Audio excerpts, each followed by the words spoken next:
always wait 5 minutes. All right.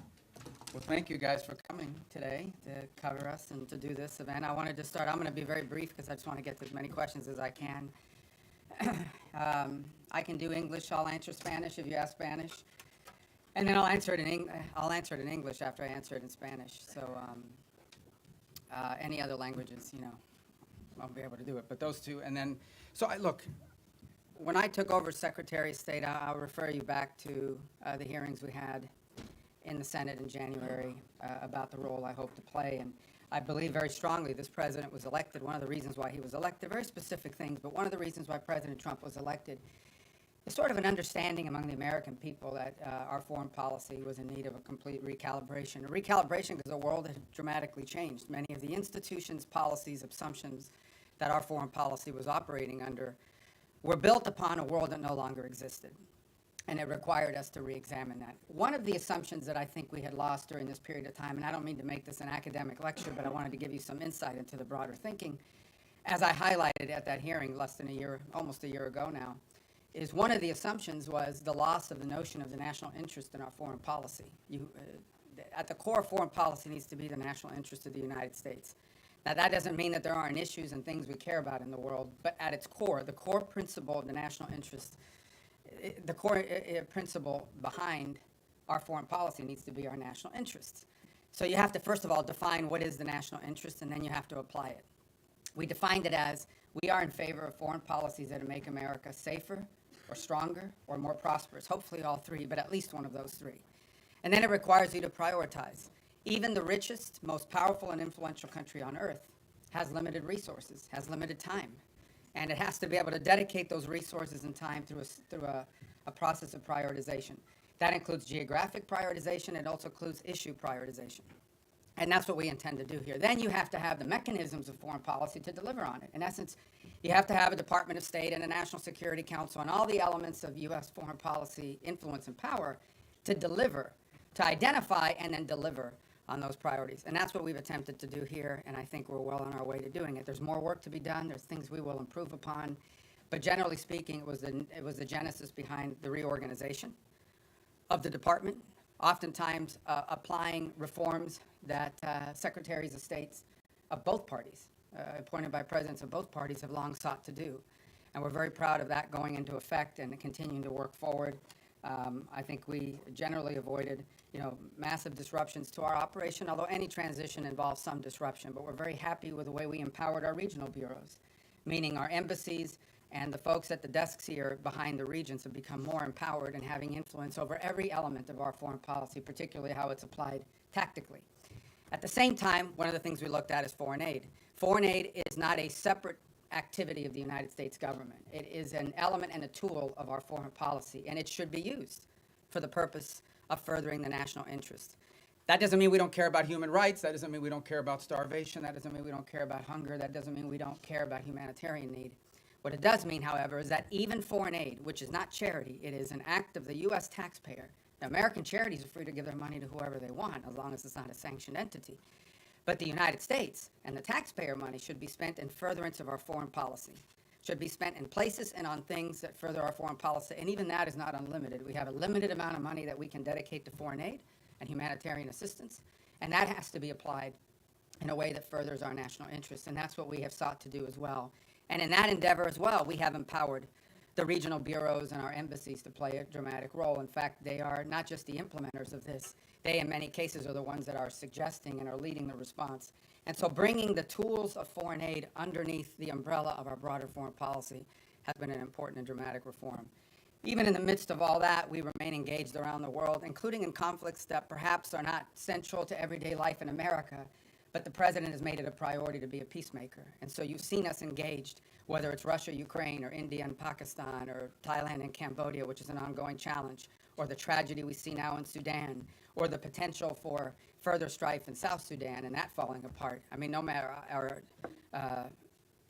Armenia and Azerbaijan, we are always looking for opportunities, if possible, to play the role of a mediator that brings about the avoidance of war or the ending of conflicts. And obviously, in many of these cases, you can get people to the table and agree, and then there's the implementation process. And so we've made progress in many of these, particularly in getting them to agree to certain conditions. Obviously, it's ongoing work to make sure that those are implemented and applied. And some of these, conflicts have deep roots that go back many, many years. But we are prepared to be engaged and helpful in ways that perhaps other nations can't. We've been viewed as indispensable in that regard, and it's a role the president takes great pride in the promotion of peace around the world, and something he deserves a lot of credit for. He is personally engaged in all of this. Obviously, the big one was the situation with Gaza, which again is ongoing. There is now a ceasefire. There's that war is no longer going on at the scale and scope and all the other things that were going on before. But obviously there's more work to remain. We are still through the process of trying to implement phase 1 and lead to phase 2 and phase 3. That is a long-term project, some of which will extend beyond the 4 years of this administration, but I thought was a very important achievement as well. So we have a lot to be proud about. I know you probably have some specific questions, and we can get to those, but I wanted to let that, lay that out as the preface and predicate for everything we're going to do today. So I'm going to start. How do I start? I'm going to start from the back row forward, and then I'll just juggle in between. I'll be here pretty long, so we'll get to everybody. Don't get desperate. Don't get wild. All right, I'll start with this gentleman with the white hair in the back. Yes, sir. Ask you about Gaza. U.S. wants Pakistan troops to be in Gaza. Has U.S. got a consent from Pakistan that they will be sending their troops in Gaza for peace building and peacemaking? Yeah. Well, look, in fairness to all the countries we've talked to about being and having a presence on the ground, I think they want to know specifically, what the mandate, what the specific mandate it was, the funding mechanism looks like.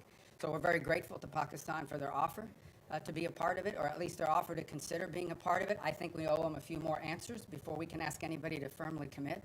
But I feel very confident that we have a number of nation states acceptable to all sides in this who are willing to step forward and be a part of that stabilization force. And certainly, Pakistan is key if they agree to do so.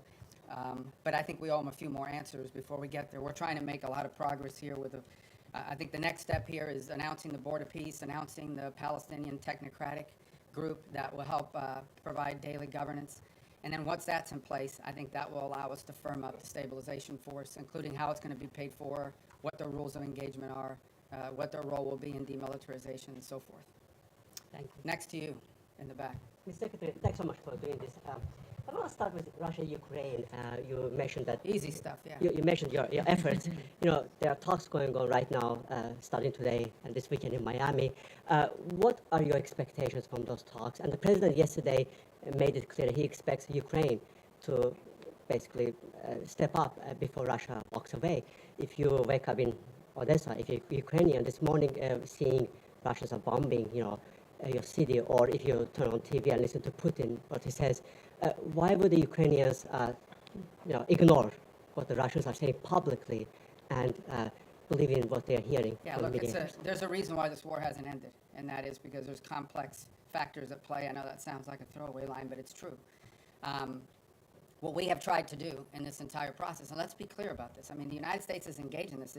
The president says this, and I'll translate what I think he's trying to say to you in all of this, and I think he's been pretty clear about it, is it's not our war. It's a war in another continent. We have equities, we have engagement in this war, but it's not our war per se. But we have been told by everybody, I think everybody would agree, that there's only one nation on earth, there's only one entity on earth that can actually talk to both sides and figure out whether there's a way to end this war peacefully, and that's the United States. And we've invested a lot of time, a lot of energy at the highest levels of our government. I believe President Trump has had more meetings with foreign leaders and others on the war in Ukraine than on any other subject, including trade.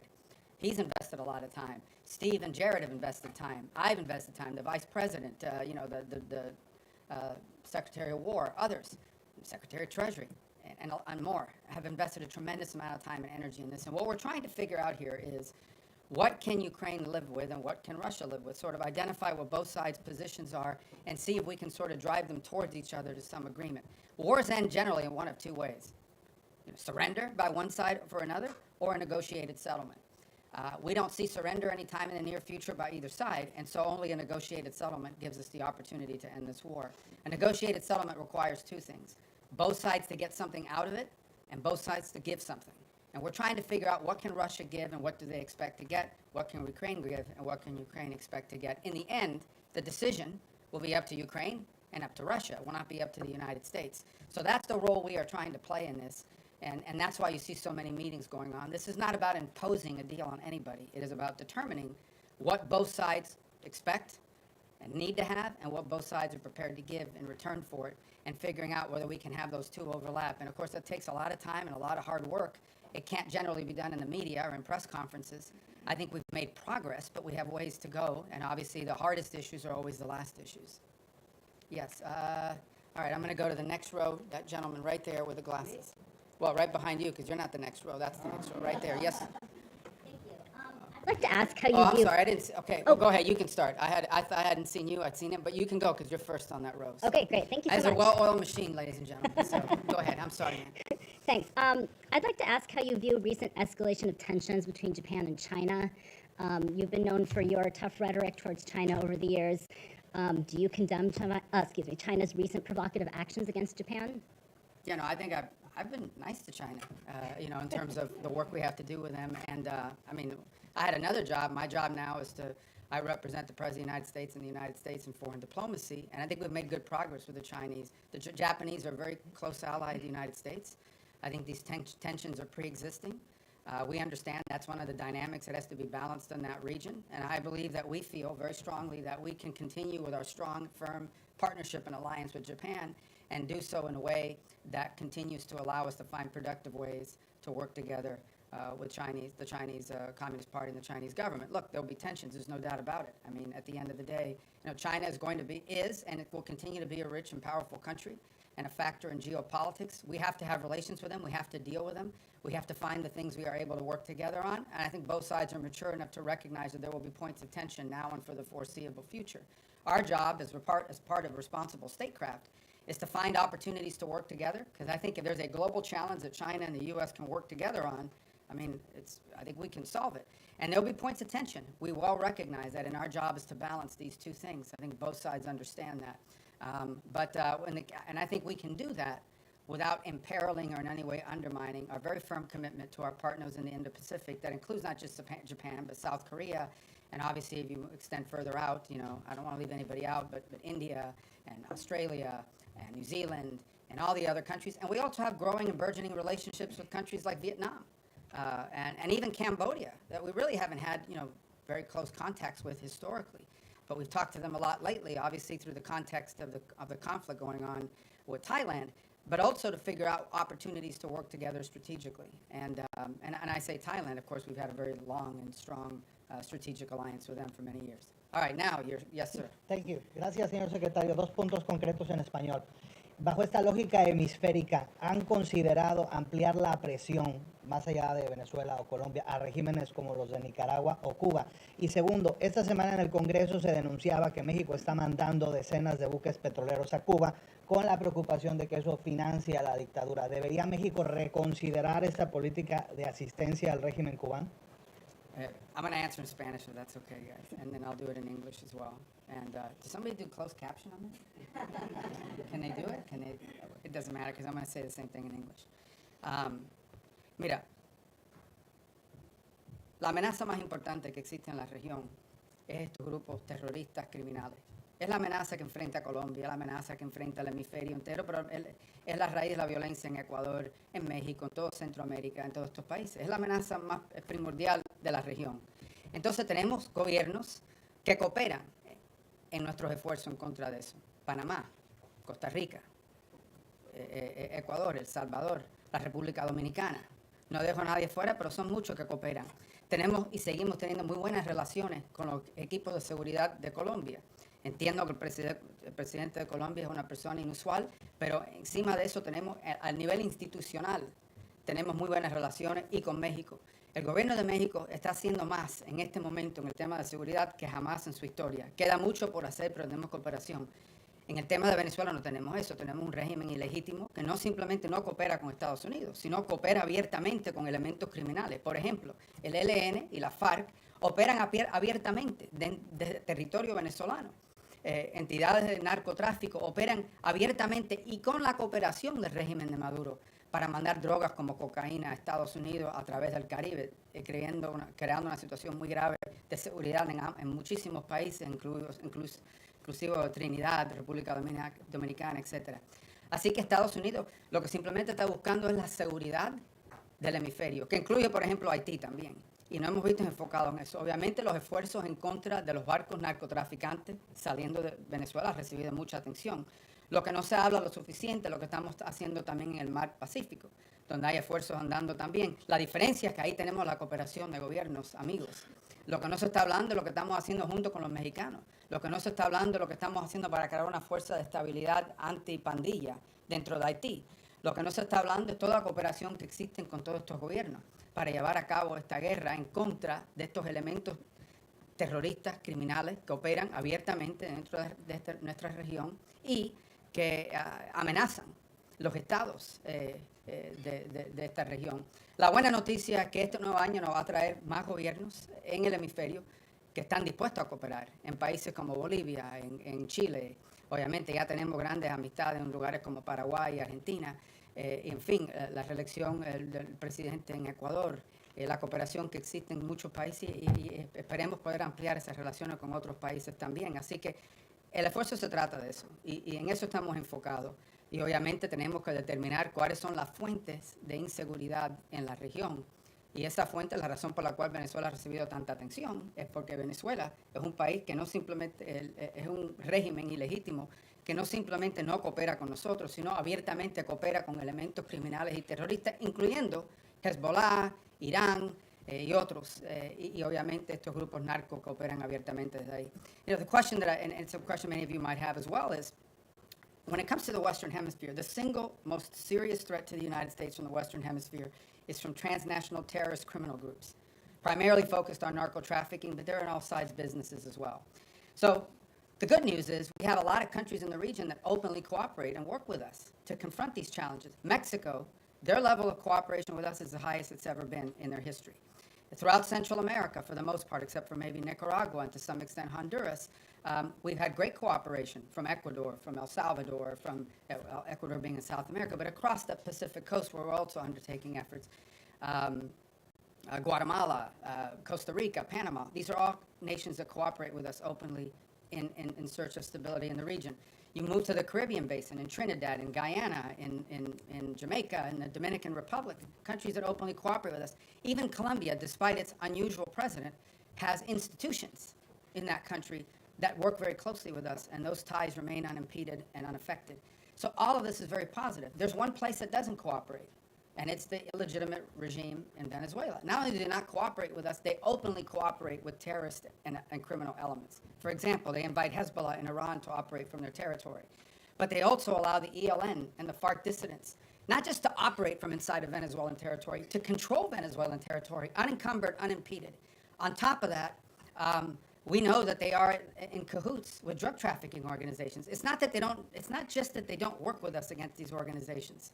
Okay, it's that they openly, cooperate with these guys and allow them to operate. So these guys are, marching in and out, doing whatever they want from Venezuelan territory, and it's a challenge. And so that's why that's received so much attention. But I would urge you to not just focus on that, but also focus on all the other things we're doing in the region, including, for example, standing up this gang suppression force in Haiti, which we were looking for 5,500 forces. We already have pledges of up to 7,500 forces from a variety of countries. We've seen donors step up to fund that effort. That's a very important effort. It all ties together cohesively. But the goal here is to bring security and stability to the hemisphere, to the region we live in, okay, which has not received enough attention. To bring the elements of American power to achieve that, to do it in partnership with as many countries as are willing to work with us in that regard. That's the goal here, and it's comprehensive and involves more than just one place. What makes Venezuela stand out is that the regime there actually cooperates with the terrorists. Yes, sir. In that row right there. Yeah, right there in the middle. The hemisphere. The White House recently put out the national security strategy, essentially reorienting towards the Western Hemisphere. It was How good, is this right? strategy going to? Yeah. Well, I was involved. So in you can that. answer from both hats, I Yeah, guess. exactly. But how is that strategy going to dictate your relationship with other hemispheric powers like Canada and Mexico? No, I mean, we want to partner with as many people. I mean, they face the same threats that we do. I mean, it's Mexican mayors that are being assassinated in public squares. It's Mexican journalists that are being assassinated. It's parts of Mexico and institutions in Mexico that in some cases are compromised, usually through threat by these elements. They recognize it, which is why they're partnering with us. Of course we want to work with other governments in the region to confront this challenge, and in most cases we have cooperative places. Now, we don't have that from Nicaragua or Cuba, but obviously didn't have it historically from Bolivia. We hope and expect that that will change. And we certainly don't have that from the regime in Venezuela, who actually don't just not cooperate with us, they openly cooperate with narco-trafficking elements that use Venezuela as a transshipment point. Yes, ma'am. Yes, thank you, Mr. Secretary. Today you had the second round of direct negotiations between Lebanon and Israel. Do you foresee a potential deal between these two countries without another round of war? And the second question, if I may, on Sudan.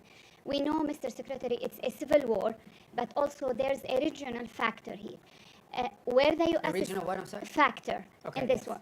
Where the U.S. stands here, and what's a red line for you? Is a divided Sudan is a red line for the U.S.? Yeah, let's separate the two because they're both easy questions, right? So the first one is we're hopeful. Look, at the end of the day, the goal everybody shares is a strong Lebanese government that controls the country, and Hezbollah is disarmed. They're no longer an armed element that can threaten Israel's security. That's the goal here.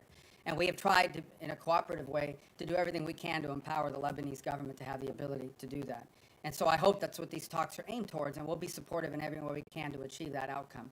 What I think is abundantly clear to everybody is no one is in favor of a Hezbollah that can once again threaten the region, act as a direct Iranian proxy, and obviously, if they threaten Israel, we're not going to have peace. So we are hopeful that the talks between the Lebanese authorities and the Israelis will create outlines and a way forward that prevents further conflict. I think I don't speak for the Israeli government. I can only tell you and echo what they've said publicly, and that is that if they feel threatened by Hezbollah, they will take actions in their defense against them. So we all would hope that we could avoid that, right? We would all hope that in order to have peace, you have to avoid that, and the best way to avoid it is to have a strong Lebanese government that can actually control the country, and that Hezbollah is no longer an armed threat to Israel or to the Lebanese state. And that's what we're committed to hoping to achieve. And we hope that, I can't speculate on what the talks will lead to, but we'll do everything we can to make them productive. On Sudan, you've rightfully outlined, I mean, there are regional elements to this. I mean, there are clearly both sides, you know, the SAF and the RSF have supporters from outside of Sudan's borders that are involved, and we've been engaging with those countries. It's not just countries that are providing them weaponry and equipment, it's also countries that are providing transshipment, particularly to the RSF to receive weapons, in some cases advanced weaponry.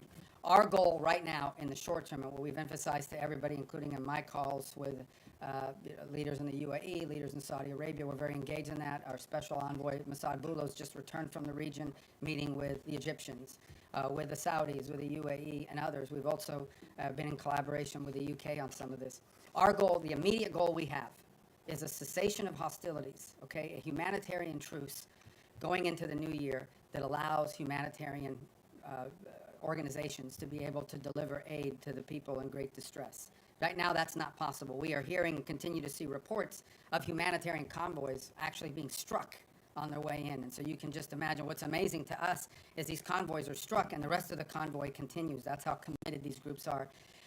But what we said to everybody on it is that what's happening there is horrifying. It's atrocious. That one day the story of what's actually happened there is going to be known and everyone involved is going to look bad. And we have played the role we have played is a convening role in bringing the parties to the table. So I think we will know more very soon about whether this is possible. One of the challenges and frustrations in Sudan has been that one side or the other will commit to certain things, and then they won't live up to those commitments. They'll agree to anything and implement nothing. And oftentimes what happens is when one side feels like they're making advances in the battlefield, they don't necessarily see the need to concede at that point because they believe they're on the verge of achieving some success on the ground, and a truce would set them back. But what we've emphasized is none of these groups can operate without the support they're receiving externally. So we have been engaging with the countries involved from the outside to ensure that they are at the table and that they are pushing for the same outcome that we want, which is phase one, a humanitarian truce that at a minimum allows us to deal with the humanitarian calamity that occurs there. And obviously we hope that while that truce is ongoing, we can focus on the other elements that led to this conflict and help to resolve some of those. But our number one priority we're focused on, 99% of our focus is this humanitarian truce and achieving that as soon as possible. And we think that the new year and the upcoming holidays are a great opportunity for both sides to agree to that, and we're really pushing very hard on that regard. Yes, sir. Right there, because I missed Secretario you. Rubio, en español, Sí. si me permite. El presidente Trump ha llamado al presidente Gustavo Petro drug leader y ha usado, digamos, términos Bueno, él también ha dicho cosas a nosotros. Totalmente, Ok, totalmente. Claro, ok. Secretario Rubio, ¿hay alguna prueba o por qué esta administración llama a Gustavo Petro? Quisiera saber el por qué esta administración llama a Gustavo Petro un líder del narcotráfico. Y por último, secretario, si usted considera eventualmente ante la invitación que hace Gustavo Petro ahora al presidente Trump o a usted ir a Colombia y conversar con Gustavo Petro. No, nosotros Gracias. conversamos con cualquiera. Desafortunadamente es una persona que no es muy estable en su pronunciamiento, pero no vamos a permitir que la actuación de un presidente que al fin su término termina pronto vaya a dañar la relación que existe entre Estados Unidos y Colombia, una relación muy cerca, una relación que se ha establecido a través de los últimos 50 años, una relación importante comercial, diplomática, militar, de seguridad, uno de los grandes socios y aliados que tenemos en la región. Y lo que queremos, no vamos a permitir que cualquier tipo de problema que existan con un individuo vaya a hacerle daño a esta relación tan importante. Esperemos que en el futuro exista la oportunidad de tener más cooperación a los niveles más altos del gobierno colombiano, pero no vamos tampoco a dañar, o no queremos dañar, a todas las relaciones que tenemos y los enlaces que tenemos, incluso con individuos en el cuerpo legislativo y también con oficiales electos a nivel local, muchísimos alcaldes y de diferentes lugares dentro de Colombia que también tienen muy buena relación con Estados Unidos y la amplia y estrecha relación que existe entre nuestros pueblos también. The question is again about Colombia. I said, look, we're not going to let sort of the pronouncements of an unstable individual over there to impact. We don't want to let it impact our broader relationship with Colombia. It's an important relationship, an important alliance. It extends through commercial, people to people, cultural, obviously security and stability, all of these things. And our job is to try to the extent possible, maintain those strong ties between Colombia and the United States and not allow them to be imperiled by the pronouncements of one person. We would hope to see a day soon in which we have better relations with the leader of that country, but we're not going to let the fact that doesn't exist now, we're going to do everything possible to not let that impact the relationships we have with the people of Colombia, with the nation, with their economy, with their security forces, which are very important. This is a very important alliance, a very important strategic partnership, which we've built up through a lot of hard work over decades. And we're not going to let that fall apart because of one person. If that changes and he changes, that would be great. And obviously, in May, there'll be a new president there and there'll be elections, and we'll work hopefully more cooperatively with whoever replaces the current president, but that's up to the people of Colombia. Did I not get your question? Go ahead. Thank you. Returning to Gaza, what is the U.S. understanding of what Hamas is willing to concede on disarmament? Reports suggest that Hamas might hand over its heavy weapons but retain its smaller arms. Is the U.S. prepared to accept partial disarmament as sufficient? Yeah, I'm not going to get into the details of those types of negotiations. Let me just couch it to you this way. Everyone wants peace. No one wants to return to a war. If Hamas is ever in a position in the future that they can threaten or attack Israel, you're not going to have peace. Okay? You're not going to convince anyone to invest money in Gaza if they believe another war is going to happen in 2 to 3 years. So I would just ask everyone to focus on what are the kind of weaponries and capabilities that Hamas would need in order to threaten or attack Israel as a baseline for what disarmament needs to look like. Because you're not going to have peace. If 2 years from now Hamas is launching rockets or killing Israelis or carrying out, God forbid, another 7th of October type terrorist attack and so forth, you're not going to have peace. So who's going to invest in a peace? Who's going to invest in rebuilding a place that's going to get destroyed again in a future war? So that's why disarmament is so critical. Now, what that entails, we're going to leave that to the technical teams to work on. It would have to be something, obviously, that they're willing to agree to, that our partners can push them and pressure them to agree to. It also has to be something that Israel agrees to. In order for that to work, both sides have to agree on it, and we need the space to do it. But that's the way to think about it, okay? You cannot have a Hamas that can threaten Israel in the future. If they can, you won't have peace. So that's the goal. All right. Who's left in that? The president's been focused on. And that's what we're conducting. And that's what we have been focused on the entire time. Because that is the threat to the national interest of the United States. Now, do we consider Maduro legitimate? No. And by the way, guys, when I say these things about Maduro and his role in narco-trafficking, it's not, I hear his reports, Marco Rubio says it, it's not me. A grand jury in New York, in the Southern District of New York, okay, a grand jury in the Southern District of New York was presented evidence and came back with an indictment, not just against Maduro, by the way, but against a bunch of people in his government for narco-trafficking. A bunch. He had, his nephews, or the nephews of his wife, indicted, convicted in the United States for narco-trafficking. Like, this was, until President Trump started doing something about these narco-trafficking links, nobody disputed that Maduro and his regime was in cahoots with narco-traffickers. Not to mention the fact that they unleashed Train Aragua gangs on the United States. They've unleashed, a mass migration event, perhaps the largest in history. 8 million people have left Venezuela since 2014. So also destabilizing all the countries in the region who have had to assume people that are fleeing this illegitimate regime. So, but nobody disputed the drug links. So that's what the president's been focused on, and that's the problem. And that's the problem in Venezuela. En el caso de Venezuela, es muy simple. Es un régimen ilegítimo que coopera abiertamente con Irán, con Hezbollah y con grupos narcotraficantes. Incluso la ELN y la FARC que operan abiertamente dentro del territorio venezolano encima de los demás. Entonces, la amenaza que enfrenta los Estados Unidos es eso, que tenemos un régimen ilegítimo que coopera abiertamente con elementos terroristas, y por eso consideramos el régimen de Maduro un régimen terrorista, cooperan abiertamente con elementos terroristas que amenazan la seguridad de Estados Unidos. Punto. Ese es nuestro interés y en eso estamos enfocados. Okay, next row right there, you. Yeah. With all due respect for my colleagues, I'm going to ask this one in Spanish. Okay. Señor secretario, usted acaba de decir que no espera o que no es la intención de Estados Unidos que las diferencias con el presidente Gustavo Petro generen afectaciones para la relación con Colombia. Pero la verdad es que sí las han generado. Colombia fue desertificada, el presidente Donald Trump ordenó suspensión de recursos de cooperación para nuestro país y ya se están viendo consecuencias en materia de seguridad en Colombia. Nada más anoche asesinaron a 6 soldados colombianos, el ELN, con un atentado terrorista. Y la gran pregunta en Colombia hoy es ¿qué va a pasar el próximo año si Colombia elige un presidente de izquierda? Si las relaciones de Estados Unidos, las buenas relaciones con Colombia y el respaldo de Estados Unidos va a depender de que el pueblo colombiano elija un presidente que sea visto con buenos ojos por parte de esta No, administración. pero que esto no se trata de izquierda ni derecha, esto se trata de una persona que simplemente no coopera con nosotros en estos esfuerzos. De eso se trata. Al final del día, el pueblo colombiano va a escoger el próximo presidente. Es una democracia, tienen elecciones, esperemos que se cumplan todos los requisitos. Tienen una larga historia de cumplir los requisitos democráticos. Aquí no estamos diciendo que Petro no fue electo democráticamente, aquí nadie dice que no fue así.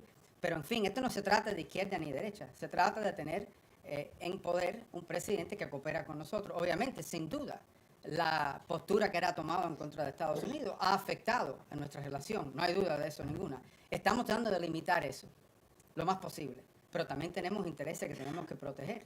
Y tampoco vamos a pretender, cuando tienes un presidente diciéndole a los elementos de seguridad que no cooperen con Estados Unidos, eso no lo podemos ignorar.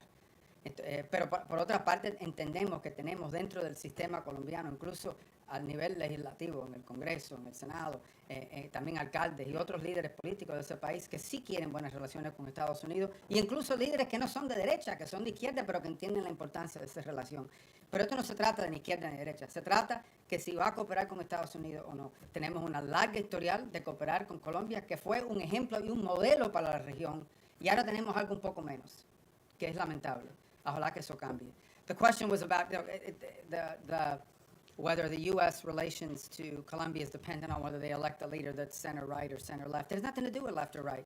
It has to do very simply with whether or not we have a leader there that we can work with. The U.S.-Colombian relationship, especially our security relationship, but also our economic one with a free trade agreement, is a model. It was a model for the region. We tried to replicate that. Everybody would use Plan Colombia as an example of what you need to do in these other places. And we want to continue that. Now, no doubt, when you have the president of a country saying some of the things and ordering some of the things that he's ordered, it's going to have an impact on some of that relationship. Our job is to try to preserve and protect as much of that relationship as possible, but it will be impacted. But it doesn't matter whether the next president is center-right or center-left. That's not the issue. The issue is whether the next president is someone who's going to, once again, cooperate with the United States and restart these relations. That's what we seek. And if President Petro changes in his stance, perhaps that could change as well. But if he doesn't, obviously, it'll be up to the people of Colombia to elect their next president. Yes, ma'am, right there in the middle. I don't want you guys to think I'm only picking the Spanish ones, okay? I actually don't know who any, well, there's a list here, but I can't even read it without these glasses. All right, go ahead, I'm sorry, perdón. Secretario Rubio, usted lleva años denunciando el régimen de Nicolás Maduro y estuvo, entiendo, hace poco en una conversación telefónica donde hablaron el presidente Trump y Nicolás Maduro. Quisiera preguntarle cómo sintió a Nicolás Maduro en esa conversación, usted que lo conoce desde hace años, pues su comportamiento, si siente que está acorralado como reportan los medios, si está abierto a irse a otro país a cambio de un indulto, si ustedes estarían pensando en reunirse con él ¿Cómo fue esa conversación? O sea, ¿qué nos puede contar de el efecto que está No, teniendo sobre la presión? yo no voy a comentar sobre ninguna conversación del presidente Trump con cualquiera del mundo, si existió o no existió. Yo no voy a comentar sobre eso.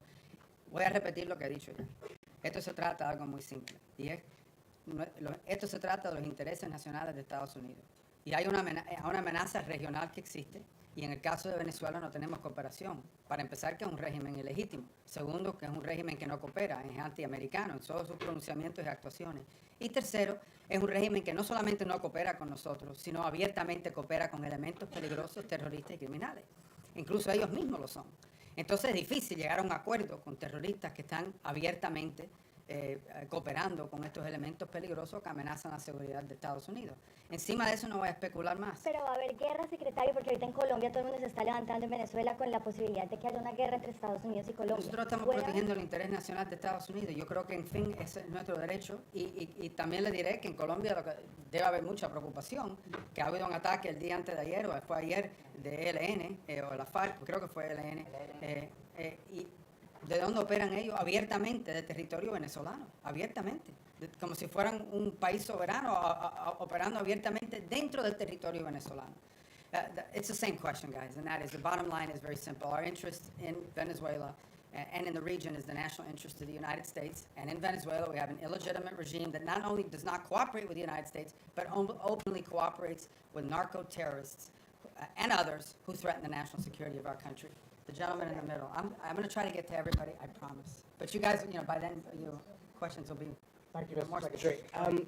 You said a few moments ago that everyone wants peace for Gaza, and yet by any metric, the Israelis are flouting the ceasefire that President Trump negotiated by killing an average of 2 children a day, not allowing the agreed-upon humanitarian aid into Gaza. How long can this continue? How long can the Israelis be allowed to show such disrespect to President Trump? Well, look, that's your characterization of it, about the term disrespect. What I would say is this. This was, first of all, it was a miracle that it happened in the first place. We all understand how difficult it was for that to come to the conclusion that it did, where the bombing and everything else, the scale and scope of what we saw ended, all the hostages were released, and we have relative peace right now for the most part, despite the things you're pointing to. That was very difficult. But this is not easy. Peace is a verb. It's an action. It's not a sentiment. Every single day will bring challenges. Every single day.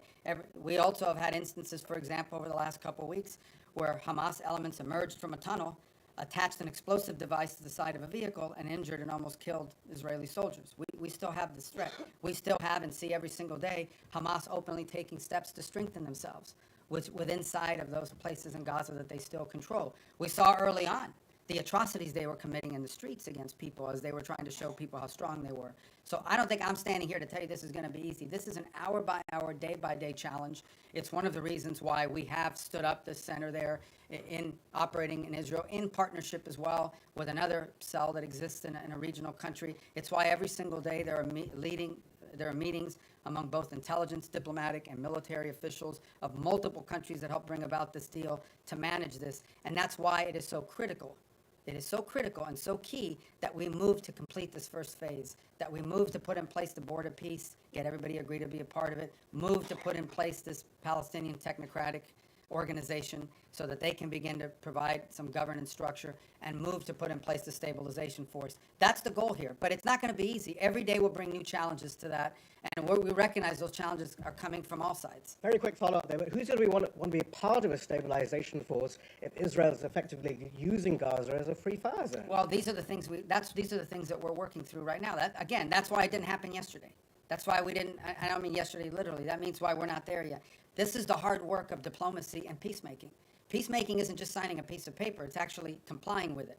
And compliance oftentimes requires, in most cases, requires daily, constant follow-up and nurturing.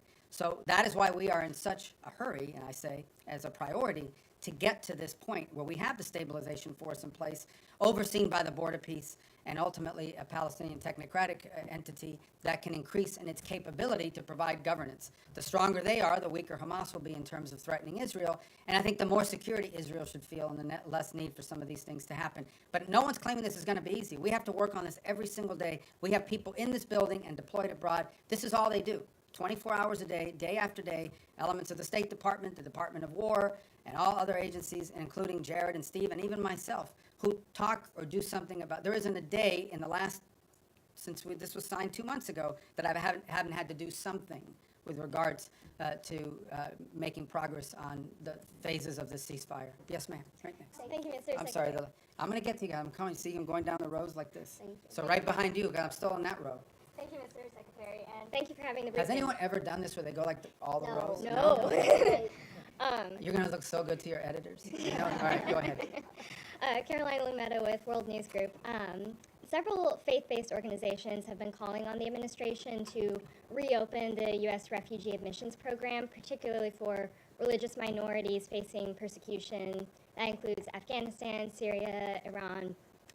Is it going to be a goal in 2026 to expand that program again beyond South Afrikaners?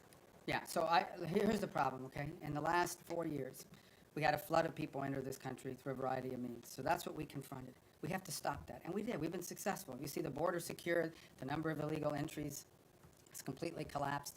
And now we're facing a second challenge, and that is we've admitted a lot of people into the United States. And perhaps the overwhelming majority of them are not bad people and so forth. This is all true.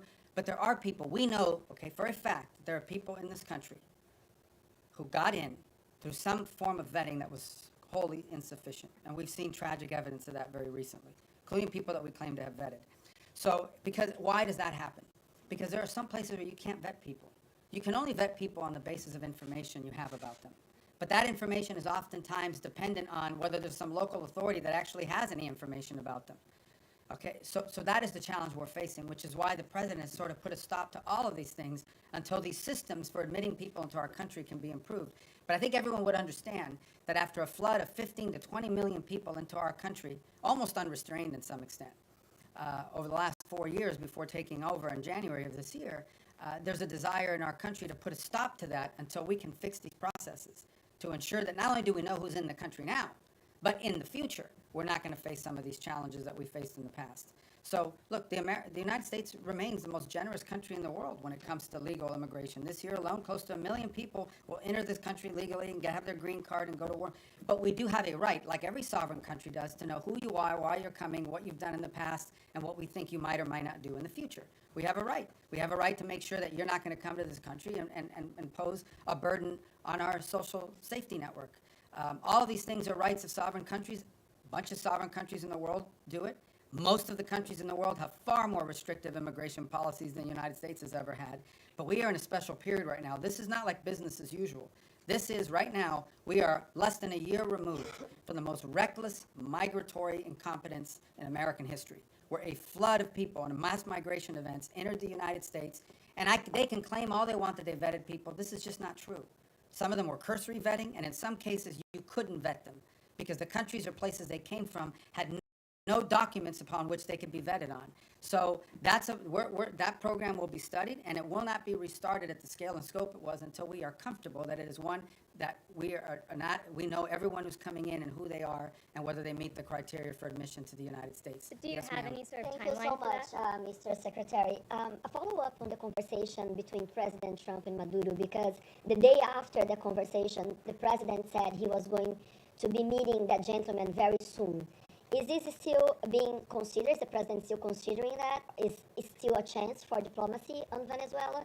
And also, any role that you see Brazil could play? Because just a few weeks ago, President Lula spoke with President Trump and Nicolas Maduro, and he offered to help to mediate. To you on what comes next in that regard. I have no reason to express skepticism or optimism about it. I'm just not going to comment on what the president has available to him as options across the range of options that include diplomatic options. And how about the conversation with Lula? I mean, I think he said to us what he has said publicly, and that he has a willing to play a positive role in that regard. The president's had 2 phone conversations and 1 meeting with President Lula. I think we've made progress on some things, including on trade. We have more work to be done. The 2 presidents got along. We felt that was important in terms of those conversations. I've talked to Mauro, their foreign minister, on it, including this earlier this week. And we have a lot of issues in common with Brazil that we'd like to work together on, and strong links. Being from Florida, as an example, I know how important Brazil has been to us as a partner. We've had some disagreements on a couple things over the years as well, but I feel like that relationship is on a positive trajectory, but as far as its role in Venezuela, I don't have anything to provide you on that today of any Just specificity. a Yes, quick sir. follow-up on Thank the you. tariffs, political No, tariffs no, no, on I gotta Brazil. get to him, Okay. okay? Thank you, Mr. Secretary, and thank you very much for doing this. On phase 2 in Gaza, when is the soonest that we could see that being implemented? And then separately, you said at the top that you want the US to play the role of mediator that brings about the avoidance of war and ending conflicts. How do you square that position with a possible military intervention in Venezuela? Thank you. Well, first of all, a couple things. Wanting to pursue peace and secure peace does not necessarily come at the expense of your national interest. We reserve the right and retain the option of defending our national interest. Now, in the case, again, we're going to talk about Venezuela, let's be clear. Maduro has made multiple deals with elements around the world, including with the Biden administration. Okay, Maduro made a deal with the Biden administration, and here's the deal he made. And I only say this to you not because we want to get back to that deal, but just as an example of why the guy cannot be trusted to keep deals. It's a problem. Okay, somebody breaks deals multiple times, you have a right to be skeptical they're ever going to keep the deal. He made a deal, and as part of that deal, they lifted sanctions. They released his 2 nephews from federal custody after their conviction. They sent back his bagman, Alex Saab, and all these sorts of things. He released political prisoners, and he promised to have free and fair elections. He didn't have free and fair elections. He rearrested or exiled most of those political prisoners, so he pocketed all the benefits and lived to none of those commitments. So, look, it's hard to have and do a deal with someone who never keeps a deal. Now, on the broader perspective of what you're asking about, let's be mature here. Yes, there are issues where we want to pursue peace if that is possible, but we also have our national interest. If our national, we're not going to reach a peace deal with narco-trafficking bans. We're not. We can't reach a peace deal with MS-13. We can't reach a peace deal with Tren de Aragua. We can't reach a peace deal with the ELN or the FARC that are still pumping drugs into the United States or any of their cartels in Mexico. You can't do a peace deal with these people any more than you can do a peace deal with the mafia.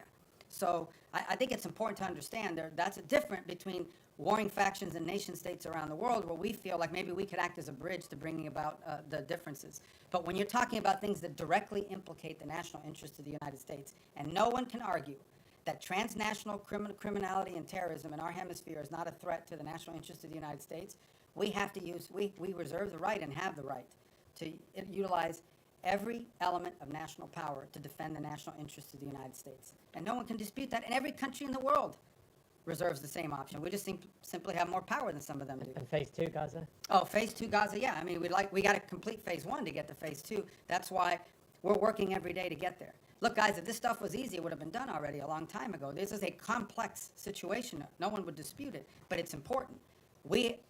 What we achieved already, what the president achieved ending that war already was something no one thought was possible. Everyone thought that the last episode was going to be an Israeli incursion into Gaza City that would lead to massive loss of life and the hostages would never be reunited with their families. And today, as we speak, all the hostages that were living are back, all but I believe one of the bodies has been returned. No one would have believed that 6 months ago. So that in and of itself, but that is not the end of the story. We want to continue on this. But what we're talking about is dealing with something that no one has been able to solve in 30 or 40 years. No one. And it's going to take some time. But I feel generally optimistic that we have the right people at the table with the right motivations to make it happen. But no one is claiming to you that this is going to be just a straight up trajectory. It's going to have its ups and downs. It's going to have its good days and bad days.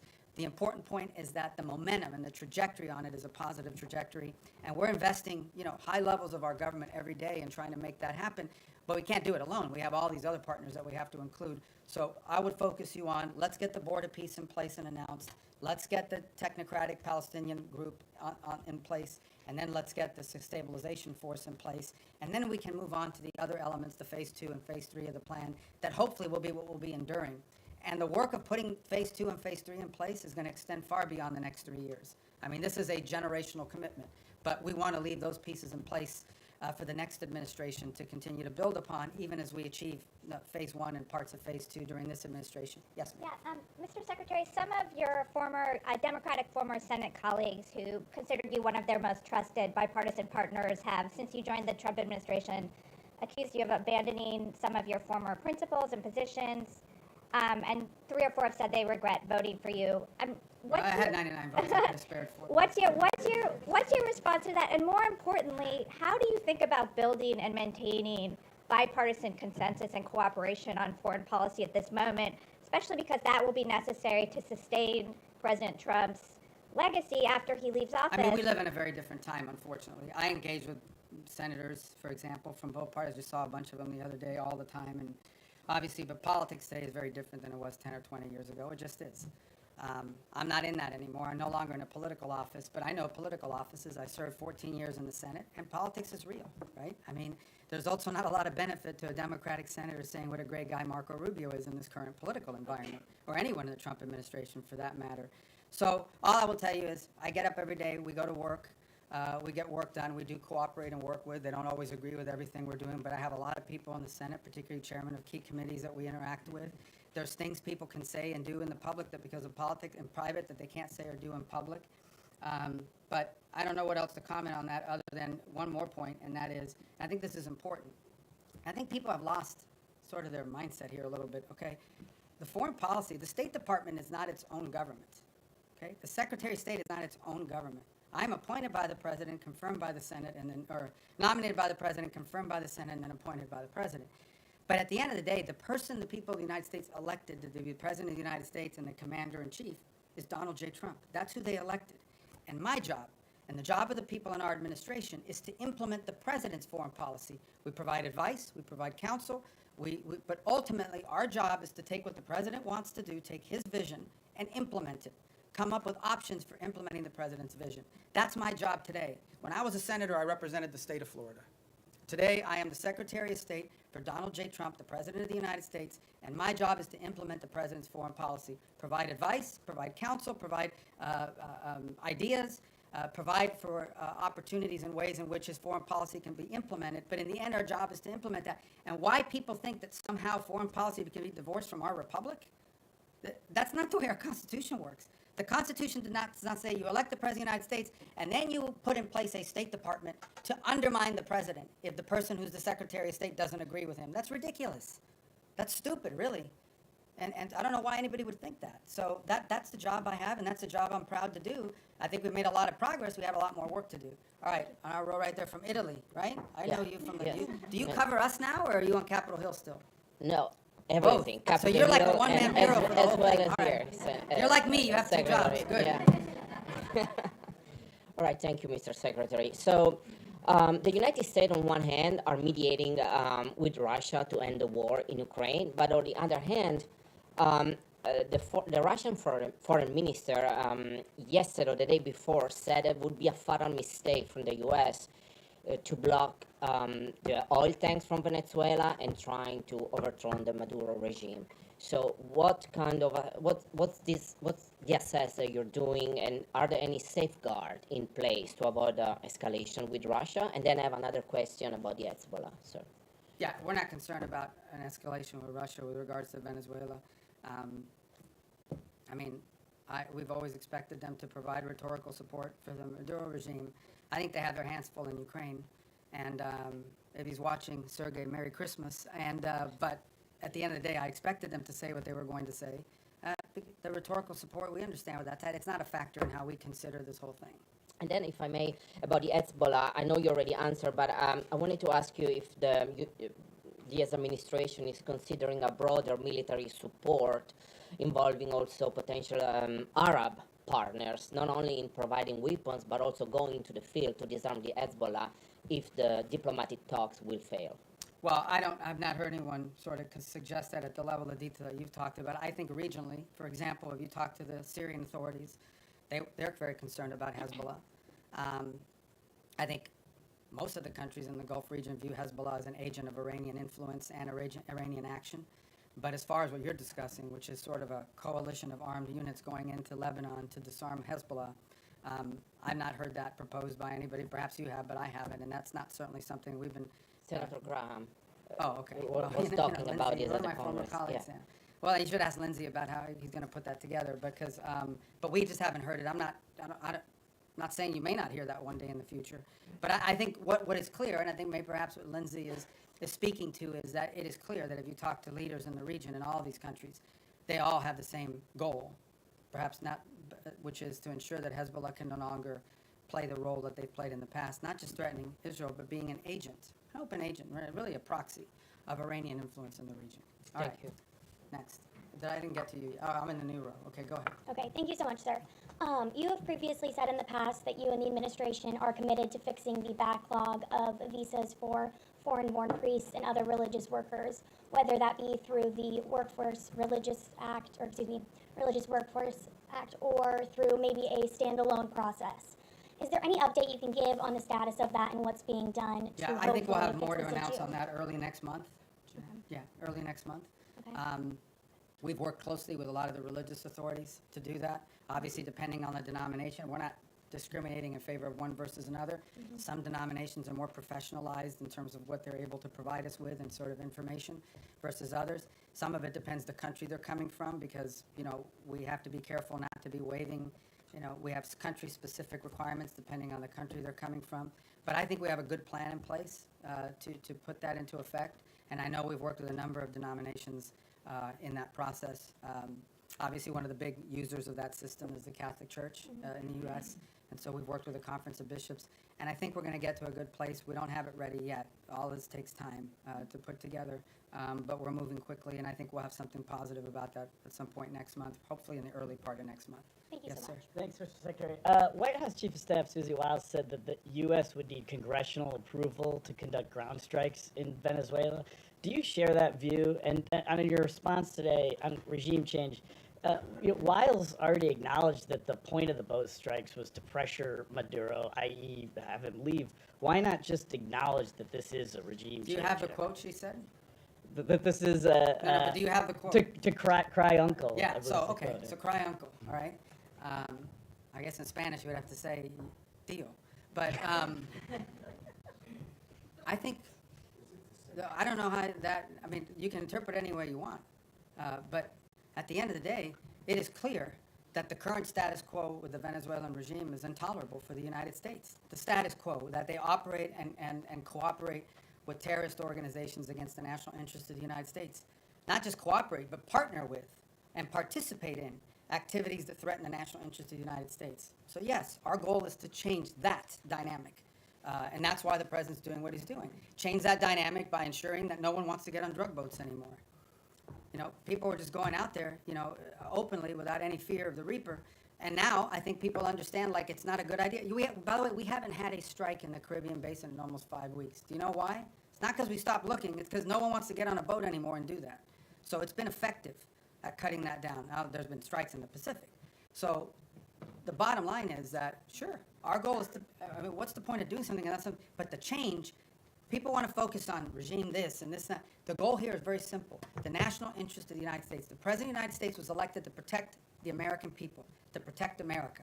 That's what he was elected to do. It's one of his fundamental promises that Donald J. Trump made when he was elected President of the United States, is I am going to protect this country.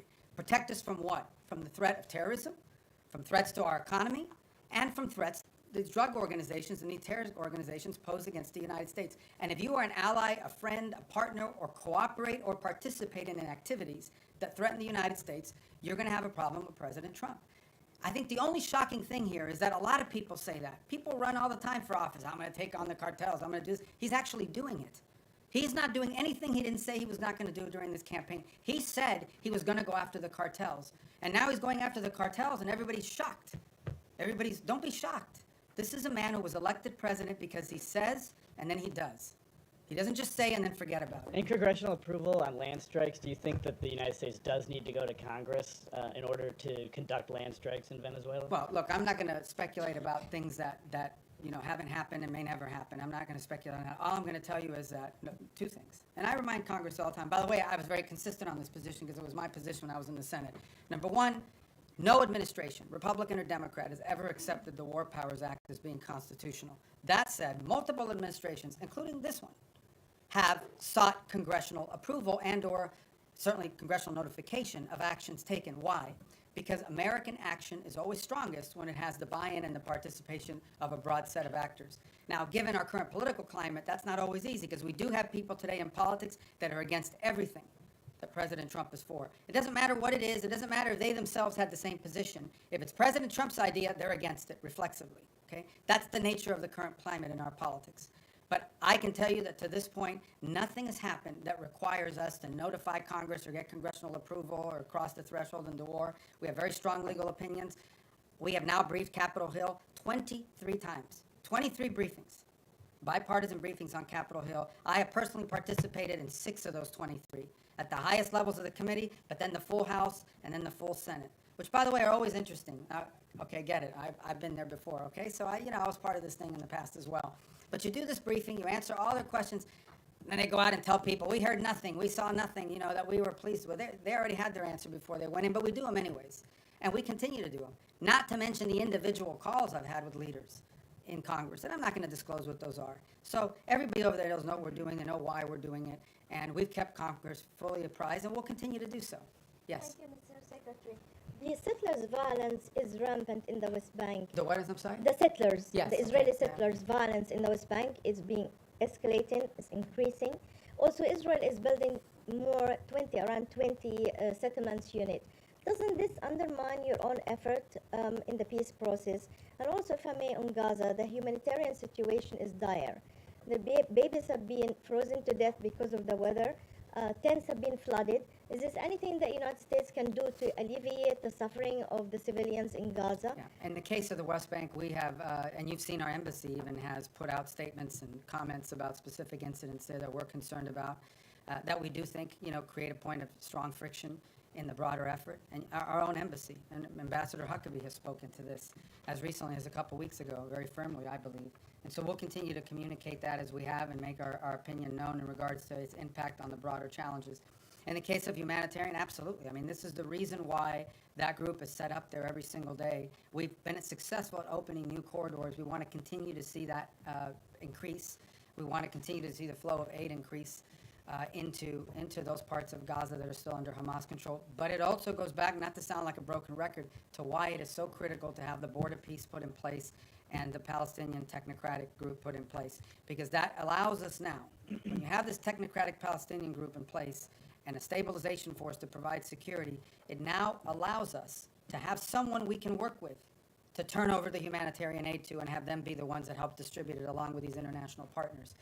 That's what the point we're trying to get to, that we can get to a point where that is, and part of the thing with humanitarian aid is also security. Someone has to provide security for these convoys as they go in, because oftentimes they have been attacked, they've been looted, they've been so forth. We don't have a force that can do that right now unless the Israelis are going to go in, and that would violate the ceasefire. But if we have a stabilization force on the ground, they could provide security. And then the technical side of it, the logistical side of it, along with the international partners, is what the Palestinian Technocratic Organization can do. That is why we are in such a hurry to finalize that phase of this deal so that the aid can flow. And not just aid, then we can move from aid to reconstruction, which is the goal everybody has. You want to reach a point at which you're not providing aid because Gaza has an economy, and it's not an economy controlled by Hamas. But we can't get to that stage until we can secure the place. And that's why we're in such a hurry to finalize that phase of the deal. Yes, sir. Vladimir Putin today I thought you were introducing yourself. No, no. I'm Vladimir Definitely Putin. not. Definitely not. Vladimir What Putin. are you doing here? Nick Schiffer in PBS NewsHour. Vladimir Putin had his own end-of-year press conference today. Oh, he's trying to step on my message. Yeah, exactly. His went, I think, 4 hours, so we got, well, we don't got at worry least about 3 that. hours. And he said he was willing to end the war in I Ukraine. bet you didn't do it in Spanish. He did not. All right. Go ahead, I'm sorry. No, that's right. He said he was willing to end the war in Ukraine based on principles he had outlined last summer, and that included a complete Ukrainian withdrawal from 4 regions, most of which are not occupied by Russia, recognition of occupied Russian territory in Ukraine, and the complete lifting of sanctions. That goes beyond some of the recent conversations you've been having. So do you think Putin is serious about peace, and is the U.S. willing to recognize occupied Russian territory in Ukraine? Look, I think ultimately there is what people say, and I'm not claiming that that's not his position. I'm just saying there's what people say and then what people do. In the end, we're not going to base our approach to finding peace here on the basis simply of what people are saying. We're going to base it on what people are willing to agree to, what countries are willing to agree to. Our role is very simple. We try to understand what the Russian position, how much can they give and what do they have to have. We understand the Ukrainian position, and we try to find whether those two things can overlap. Maybe that happens this week. Maybe that happens next month. Maybe that's not ready for a few months. That's not up to us. That's up to the two sides. In the end, it's up to them to make a deal. We can't force Ukraine to make a deal. We can't force Russia to make a deal. They have to want to make a deal. The role we're trying to play is a role of figuring out whether there's any overlap here that they can agree to. And that's what we've invested a lot of time and energy and continue to do so. That may not be possible. I hope it is. I hope it can get done this month before the end of the year. I want it to end as soon as possible. I know the president is deeply committed to helping it end. I know this, though, we're the only ones that can do it. If we were not involved, no one would be talking to both sides. The UN can't do it. But who else is going to do it? Nobody in Europe can do it. So I think I think the one thing people should have is an expression of gratitude that President Trump is willing to continue to engage in this despite the fact that we haven't yet gotten the outcome that he hopes to have, because no one else could do it. And so that's what we're trying to do here. So this whole narrative that we're trying to force something on Ukraine is silly. We can't, there's no peace deal that Ukraine, there is no peace deal unless Ukraine agrees to it. But there's also no peace deal unless Russia agrees to it. We are just trying to find whether there's common ground that we can make happen. And maybe that's not possible. Maybe it is. Maybe that's not possible right now. But we don't think our work could potentially serve as a baseline for that in the future. Maybe it is possible now. We're going to continue to test it and see where we can get to. Is the U.S. willing to recognize occupied territory? I'm not going to speak on any specifics of any deal because we're not going to be able to negotiate a peace deal, especially one like this, in the media. Suffice it to say, let me just put it to you this way. There can't be a peace deal unless Ukraine agrees to it. And there can't be a peace deal, of course, unless Russia agrees to it. But remember that. Any peace deal is one that Ukraine has to agree to because they're a combatant. If Ukraine says we don't agree to it, there won't be peace. So our job is not to force anything on anyone. It is to try to figure out if we can nudge both sides to a common place. And guys, in a conflict like this, in a war like this, that's not easy. It takes a lot of time. We're going to have some patience with it, unfortunately. It's already gone longer. But understand why the president cares about this. Okay? Because let's be honest here, and I'm not trying to diminish this, okay? Because it's an interesting position to be in. The United States only we don't provide weapons to Russia, we only provide weapons to Ukraine. The United States doesn't sanction Ukraine, it's only sanctioned Russia. And yet we are still the only country in the world that can talk to both sides. So let's be clear about the role we played in this so far. I mean, we're the only ones that can. But, so I don't mean to be dismissive of why this matters or it's important, because this is going on in another continent. We've got issues in our own hemisphere we need to be dealing with. That if you were to ask prioritization, I would argue that something in our hemisphere from our national interest is more important than something in another continent, but it doesn't make Ukraine and Russia unimportant. We care about it, that's why we're involved in it. But by the same token, why does the president care? I'll tell you why. This week, 9,000 people will die, including like 5,000 or 6,000 weekly Russian casualties, okay, in a war. This is a bloody, nasty conflict. In the same time, the entire electric grid, the entire infrastructure of Ukraine is being destroyed almost as fast as it's being rebuilt. Every week that goes by, the cost of rebuilding that country gets exponentially higher. It is now becoming generational reconstruction. This is a very damaging war that's going to have incredible implications. There are now hundreds of thousands of Ukrainians, probably maybe in millions, who have not lived in Ukraine in years. They've been displaced to other countries. The implications of this long-term for Ukraine are dramatic, and for Russia too, but for Ukraine, and we're focused on them. This is why the president wants to end it. He thinks it's a bloody, nasty, horrifying war, and he doesn't like wars. He really doesn't like wars. He thinks they're a waste of money, time, and talent. And he wants this one to end, and we're doing everything we can to end it. And it may or may not be possible, but we're certainly going to keep trying. Yes, sir. Thank you. I promise you we're going to go through here. Do you have a deadline or something?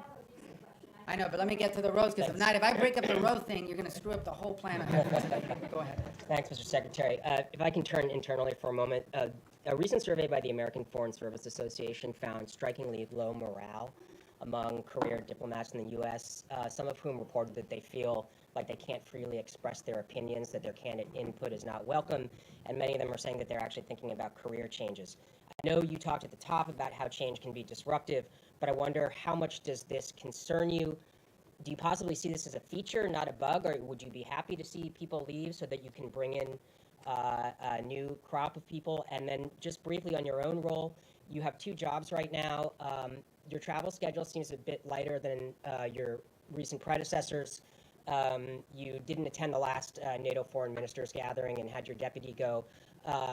Are you fully performing the job of Secretary of State? Are you more of a national security advisor than a Secretary of State? Can you talk about that? Well, first of all, on the travel schedule, we have a lot of leaders keep coming here, too. So you talk about NATO, a great example on NATO. I already went to a NATO meeting this year of all the foreign ministers. Then I went to the leaders meeting, which not all the foreign ministers were at. And then on top of that, that week is the week we had Rwanda and the DRC coming to the United States on a deal that I was working in. So As far as the travel schedule is concerned, we have a lot of leaders constantly coming here. We have leader meetings every single week for the most part up until last week. So there's a lot of work to be done. On the Foreign Service, we have very talented people here. I saw that report somewhere. That's from the union. It's from a union survey. All I can tell you is that today Foreign Service officers are more empowered at the regional bureau than they've ever been. I get descent cables. I get cables every day from all over the world to provide the baseline for a lot of the ideas that we pursue. There isn't a week that goes by that I don't send back 2 or 3 cables with notes about, let's turn this into a policy proposal. We are changing this place so that it is our missions in the field that are not just driving directives from the top down, but also ideas from the bottom up. And I'm very proud of that, and I think that's going to lead and pay huge dividends for future secretaries of state long after I'm gone. So, yes, sir. Thank you, Secretary. Human rights organizations report that 2025 has seen the highest number of executions in the Islamic Republic of Iran in over 2 decades. What specific new measures is the State Department taking to ensure that human rights abuses, specifically this surge of state-sanctioned execution, do not become a secondary priority in your dealings with Tehran? Well, ultimately, look, we have very deep and systemic disagreements with the regime in Iran. And it's part of if not the most sanctioned country in the world, one of the most sanctioned countries in the world. There isn't a week that goes by, or at least 2-3 times a month, I'm authorizing some new sanction on some new entity related to Iran. I don't think anyone could argue that this administration has been friendly towards them. So we continue to feature these things because it tells us about who they are. In the case of some of these executions that you're talking about, some of them, by the way, were in the aftermath of the war with Israel, where they went through and have jailed people and accused people of being informants and spies and things of that nature. But we're under no illusion, and every year we put out a report that outlines this, and we've been pretty consistent in our messaging. Our problem with the Iranian regime isn't simply, obviously it's predominantly their desire to acquire nuclear weapons, their sponsorship of terrorism, but it's ultimately the treatment of their own people. I said it in my hearing a year ago in the Senate, and I say it now, I know of no nation on earth where there is such a difference between a regime that governs the country and the people who live there every single day. That regime is not reflective of the people who live in Iran, who are the inheritors of a proud and long cultural legacy and a proud history. And then you've got a clerical radical regime that has driven that and taken the wealth of that country and used it not to enrich secure their people and their future, not to make sure they have enough water and electricity. They've used their money to sponsor terrorist organizations all over the world. That's what they've used their money for. So we're going to continue to consistently point that out. Secretary, I'm sorry, I got to go because I'm getting everybody today. Regarding Europe, you said that Europe was not going to be able to mediate between Russia and Ukraine. There's been some disengagement. There's some push within the European Union to either not comply with the increase in defense spending that the United States has been promoting, or also some European countries like Spain promoting closer ties to China, or going to China, or inviting more investment from China, or even Chinese technology in critical infrastructure. Are you concerned at all about this path? No, the countries made a commitment in NATO at a meeting I was at, where they made the 5% pledge, which is a dramatic and historic pledge, with the exception of Spain, of course, who didn't make that pledge. And we've had no indication from any of the countries that agreed to that they're not going to do it, because it's in their own interest. It's in their own interest. The bottom line is, increasing their defense capacity is in their interest, because it's their defense. As far as opening up to China, look, one of the biggest problems Europe faces is they're being flooded with cheap Chinese goods, including Chinese cars. They're being flooded. Their own industrial base is under attack by unfair Chinese practices economically. So, I don't know about the rhetoric you're pointing to or the examples, but that's a threat that Europe faces, and they need a rebalancing as well. They're also, like we are, experiencing disruptions to supply chains and things at the economic realm that are very problematic and dangerous for national security. So we would expect them to act with their national interests, both continentally and individually as their own countries. All right, we got to speed it up. Yes, ma'am. Hi, Annalise Nielsen from Sky News Australia. In your national security strategy, you've warned Europe about civilizational erasure. When you've been watching what's been happening in Australia with the rise of anti-Semitism and our government's response to the Bondi massacre, our prime ministers dodged direct questions on Islamic extremism, but then unprompted evoked right-wing extremism as a threat. Do you have any message to Australia about civilizational erasure, and why is America watching? Look, I just think it's very simple, and that is that any mass migration is highly disruptive to any country. We talked about it here in the United States. When you experience mass migration, I don't talk about immigration, I'm talking about mass migration. Okay, mass migration is a negative thing. It's not positive. And it's very difficult for any society to absorb and assume hundreds of thousands, if not millions of people over a short period of time, especially if they come from halfway around the world. There are cultural and assimilations issues related to that, et cetera. And so these are concerns that it's concerns I have about our own country primarily. It's been a priority of this administration to address this. But I think it's a growing concern in Europe.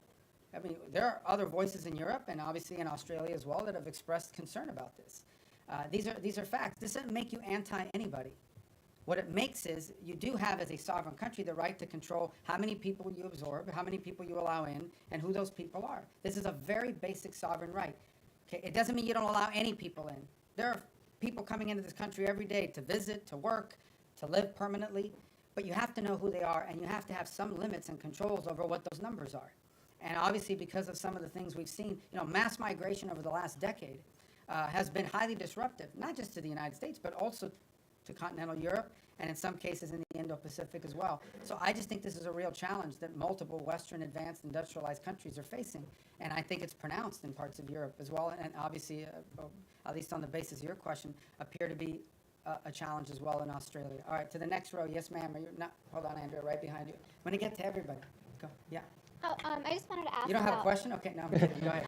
On Ukraine this weekend, the meetings with the Ukrainian delegation and the U.S. delegation, are you planning to participate? It's in Miami. Meetings? They're starting today and tomorrow. I may be there tomorrow for a portion of it. There's another one happening today, but that one is with the Turks and the Qataris and the UAE on the Gaza plan. So if I'm not there, because I have things we have to do here today, like talk to you guys, I think tomorrow, since it's in Miami as well. So. Go ahead. Yes, sir. Thank you, Mr. Secretary. Timothy Interozzi with the Washington Examiner. Going back to the previous question about Europe, and I believe the Sky News reporter referenced civilizational erasure, which is a term that has been used by both the White House and the State Department. Both the White House and the State Department have made kind of recurring overtures to Europe as a civilization that is in some sort of danger and that should join with the United States as a sort of Western civilizational bloc. And it seems to be a recurring priority. However, with the release of the National Security Strategy, many European leaders, leader of Germany, members of the EU, of the European Parliament, have found it totally unacceptable or offensive or question the allyship of the United States with the rhetoric that was used. So I just wonder if the United States is correct in that these policies, like mass migration, will lead to civilizational erasure. Is it possible to save European civilization if the governments simply don't want to be saved? How has this alliance long been described? As the Western alliance, right? What is it that, and it's not just me saying, you go to these NATO meetings and meet with people, what they will tell you is our shared history, our shared legacy, our shared values, our shared priorities. That's what they talk about as the reason for this alliance.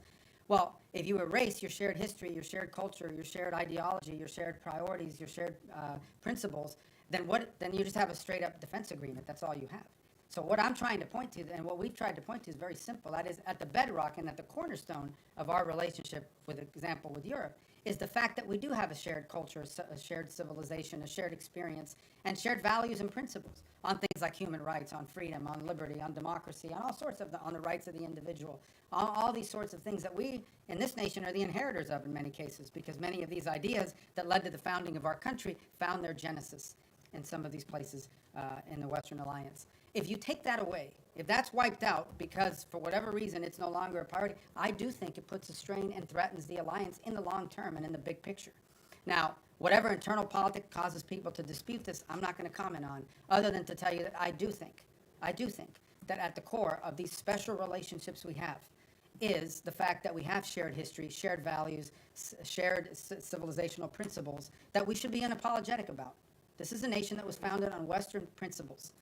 Founded on Western principles like liberty, the value of and the right of the individual, the right of self-governance. These are all Western values. Now, others may have adopted it in different parts of the world, but they emanate from Western history. And it's something that we should be apologetic about. Why would we be apologetic about it? Anyone who doesn't recognize, for example, that many of the features of our system of government find their root in Roman and Greek history is a fool. Is a fool. It's just not true. And so I think that we need to understand and embrace that, not negate it. And I think that's what we're pointing to here, is that we are concerned that particularly in parts of Western Europe, those things that underpin our alliance and our tie to them could be under threat in the long term. And by the way, there are leaders in those countries that recognize that as well. Some say it openly, some say it privately. In the eastern and southern part of Europe, they're much more open about it. Nonetheless, it is a factor that needs to be addressed. Yes, ma'am. Was it the New York Post?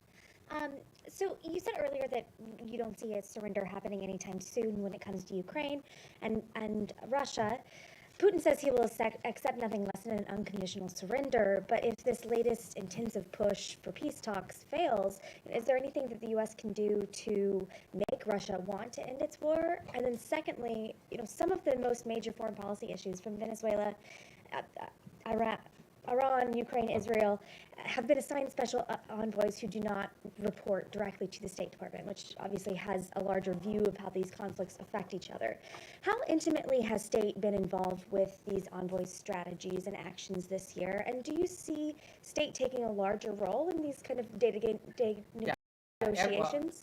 I disagree with the premise of your question. I mean, every envoy that's been involved in all these critical issues, I personally work with very closely. I talk to them 4 or 5 times a day, or meet with them, or they're in the White House, or they're here, primarily in the White House, or they're involved in the same meetings we're involved in.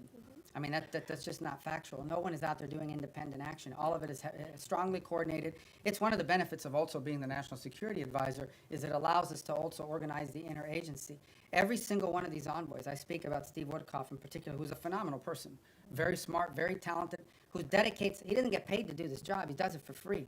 And he invests a tremendous amount of time, full time on this thing, traveling all over the world, doing all kinds of things. Okay, but Steve doesn't do anything independently.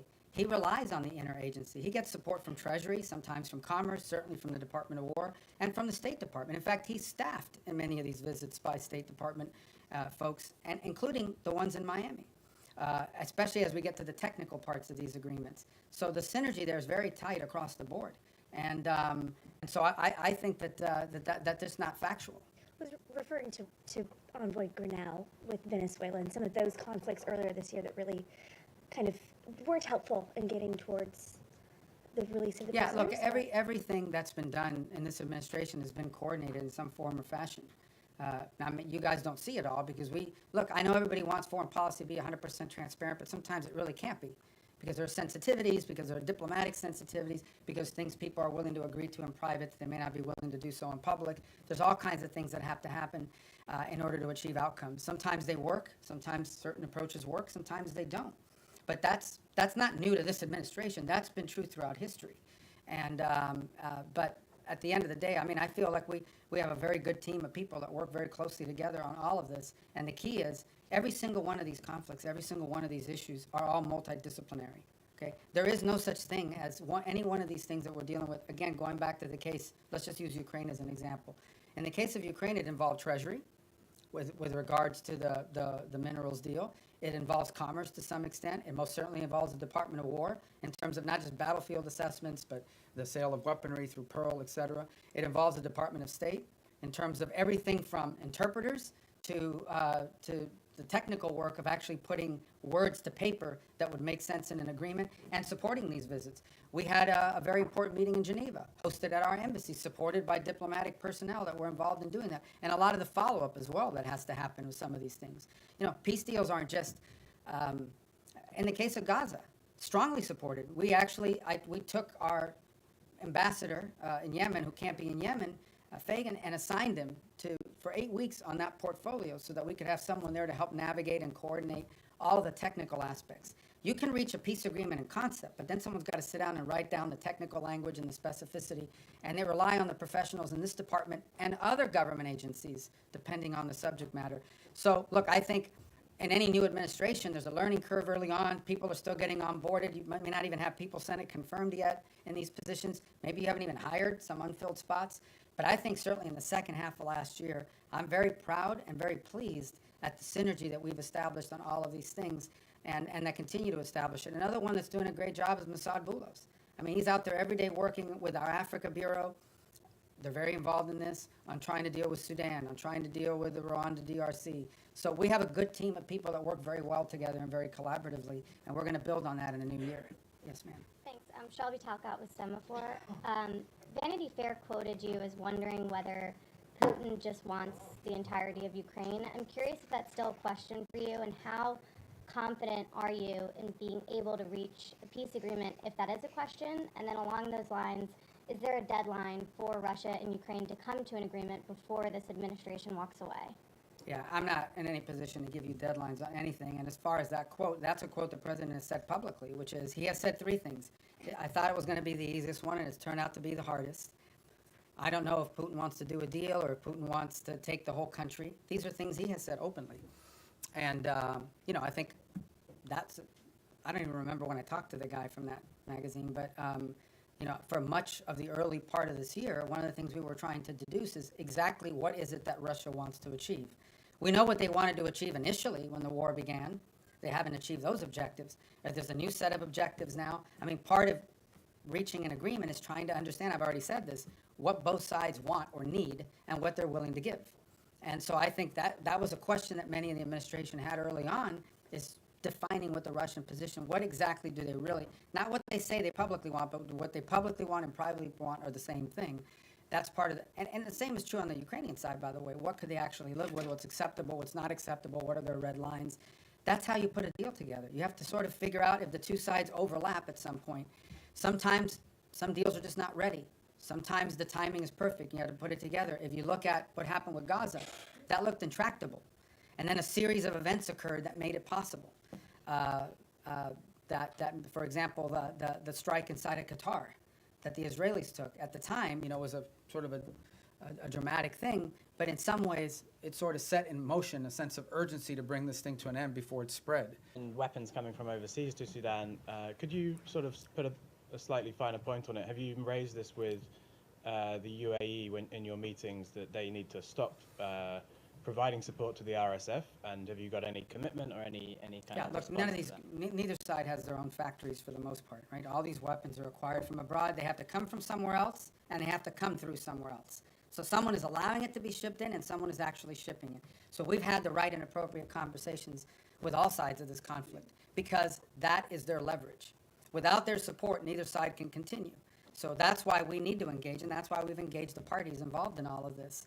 I don't want to find myself here in a position of picking on anybody other than to say that we think and we're hopeful that we can make some progress on this, but we know that in order to make progress on this, it will require outside actors to use their leverage and their pressure to make that come about, particularly this humanitarian truce, which is the first thing we want to achieve. We think that outside actors have the leverage and the influence over the players on the ground to bring about this humanitarian truce. And we are very focused on it. I had a conversation on it yesterday. We have spoken to the UAE, we've spoken to Saudi, we've spoken to Egypt, and this is not new. We've been talking to them. We signed a document with them in September at the UN gatherings. We had previous meetings with them before that. So this is not a new engagement. It's just one that's had a higher sense of urgency given recent events there. But yeah, we're involved every single day trying to work through this, because we do understand that and this is not new to this conflict.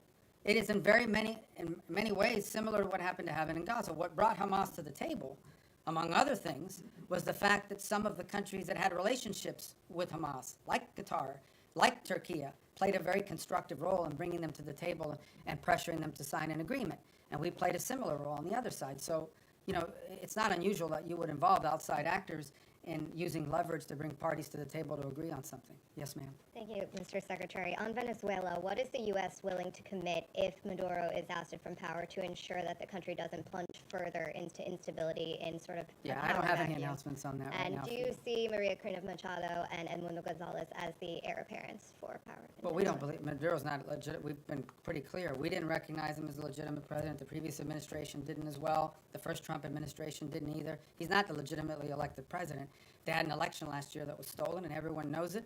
Even all the countries in the region know it. And but I don't really have anything to add other than what I've said today with regards to Venezuela. Thank you, Mr. Secretary, for doing this. According to a poll by the Reagan Institute, 62% of all Americans support the use of military force against suspected drug traffickers in the Caribbean, and among MAGA Republicans, 90% support the military use against suspected drug traffickers in the Caribbean. So how does the State Department view or analyze these figures? Yeah, I mean, we don't do foreign policy by poll, and our job is to carry out the directives of the president. The president was elected. Donald J. Trump was elected the president of the United States, and he promised that if elected, he would go after drug cartels, and that's what he's doing. He is keeping a promise he made to the American people upon which they elected him to be president. He told them he would protect this country, and that's what he's doing, and he told them he would go after drug cartels, and that's what he's doing. So it doesn't surprise me if that poll is accurate, because the president's simply living up to the promises that he made when he ran for office. Yes, ma'am. Mr. Secretary, on Gaza, you've said repeatedly in this room now that peace is a process, that phase 2 could take next 2 to 3 years. Is there a possibility? To fully implement. To fully You implement. can't build buildings in one day. Right? Is there a possibility in your mind that the status quo, more or less as we see it now, with this sort of insufficient flow of aid, periodic violations of the ceasefire by each side, a lack of reconstruction, and of course the absence of an international security force, that this could potentially continue more or less through the rest of the president's term? And if not, I'm not asking for a date, but I think we'd all like to know. We've heard from the president and yourself that there are all these countries that want to join the international security force. When will they deploy? Are we talking in the next year, in the next couple of years? And is there a certain amount of time that could pass, at which point the administration, without an ISF, at which point the administration would green light or will green light Israel to resume its war? The way to answer that question is this way. No one is arguing that the status quo is sustainable in the long term nor desirable. And that's why we have a sense of urgency about bringing phase 1 to its full completion, which is the establishment of the Board of Peace and the Palestinian Technocratic Authority or organization that's going to be on the ground. And then the stabilization force comes closely thereafter. Once we've established that, we have a lot of confidence that we are going to have the donors for the reconstruction effort and for all of the humanitarian support in the long-term building of phases 2 and phases 3. We just don't think that we're going to get to phase 2 or phase 3. We don't believe that we can have a successful donor conference, just as a real example, until people know they want to know who's in charge, and they want to know that there's security. Okay? They want to make sure that who's going to pledge billions of dollars to build things that are going to get blown up again because a war starts. So they want to know who's in charge, and they want to know that there's security, and that there'll be long-term stability. So no one would argue that what we have in place now is sustainable in the long term. We have to get to the completion of phase 1. I am confident we will, within the time frame necessary to make it successful. It's just not today, but hopefully very, very soon. We've made real progress. We made progress as late as yesterday in additional names for this Palestinian organization that's going to be the technocratic organization. So I think we're very close. I think we're going to get there. I'm optimistic that we're going to be able to get through phase 1. And then what I meant about taking years for phase 2 or phase 3 is not years to start it. I'm just being, to rebuild a place, to put buildings and rebuild an economy, that takes time. You have the donors, but you still have to have the equipment. You got to build. You have to do all that sort of thing. This is a long-term project. Phase 1 is not a long-term project. It has to happen. I'm confident it'll happen within a time frame that makes it successful. We're very committed to it, and so is everybody else. Everybody else in the region understands that there is no plan B. If this doesn't work, plan B or what's going to happen is a new war, and no one wants that. No one wants that. So, Mr. Secretary, are you going to be able to tell us in the next year who is going to secure Gaza and it'll have to happen who is much. going You're to talking about the disarm? stabilization force? Yes. Yeah. Oh, that'll have to happen much more than a year from now. That is the completion of phase 1. When we get through the establishment of the stabilization force, Board of Peace, Palestinian group, stabilization force. All those things happen, boom, boom, boom, 1, 2, 3. They have to happen very quickly, not a year from now. This is something we're aiming at very soon. It has to. It's what we're focused on right now, like a laser. All right, yes, sir. Secretary, thanks for all the time, and it's not going to be 4 hours, I promise. It's an hour and a half. You see the press corps is hungry for engagement here. I hope the State Department will return to regular press briefings soon. You got a great spokesperson's unit over there that's more than capable of handling it. A couple quick questions. The president directed you through executive order to explore sanctions of sectors and chapters of the Muslim Brotherhood. Qatar is ground zero for the Muslim Brotherhood. This administration obviously has a very close relationship with the Qataris. How do you confront the Muslim Brotherhood without confronting the Qataris? That's my first question. Second question is on UNRWA. There's a report that the State Department is in deep discussions about possibly sanctioning UNRWA. What's your mindset on that? And do you feel there is any role for UNRWA absent humanitarian aid delivery in the future? I think we can deliver humanitarian aid without UNRWA. I think UNRWA is a corrupted organization that's unsalvageable, period. And I think our policies reflect that. On the first point that you talked about, I think we'll have some announcements, and not today, early next week, on Muslim Brotherhood. Designating groups there's a series of internal steps, despite what people may or may not perceive. There are things we have to meet, criteria we have to meet, information we have to have, boxes we have to check, legal reviews that have to happen, and that takes time. So, but I think there'll be announcements very soon on that, probably as early, if not today, early this next week. Do you expect pushback from the Qataris? Well, I'm not going to comment on which segments of the Muslim Brotherhood. As you know, there are different chapters, for lack of a better term, and individuals spread throughout the world. But the president's issued his executive order, and we're working through the execution of it. And we'll get to what we need to get to. A lot of this obviously depends, from a legal review standpoint. You have to have certain information that you can cite in order to justify the designation. So we're working through that. We'll have some announcements next week, and they won't be the last announcements that we have. Yes, sir. Yeah, Mr. Secretary, thank you for doing this today. This conversation between my colleagues and yourself paints a seemingly chaotic and hostile world at times. So very simply and generally put, what do you believe is the biggest threat facing the United States today? I don't think we live in a world where we have a single threat that we can identify. I think there are multiple things that you look, both short-term and long-term.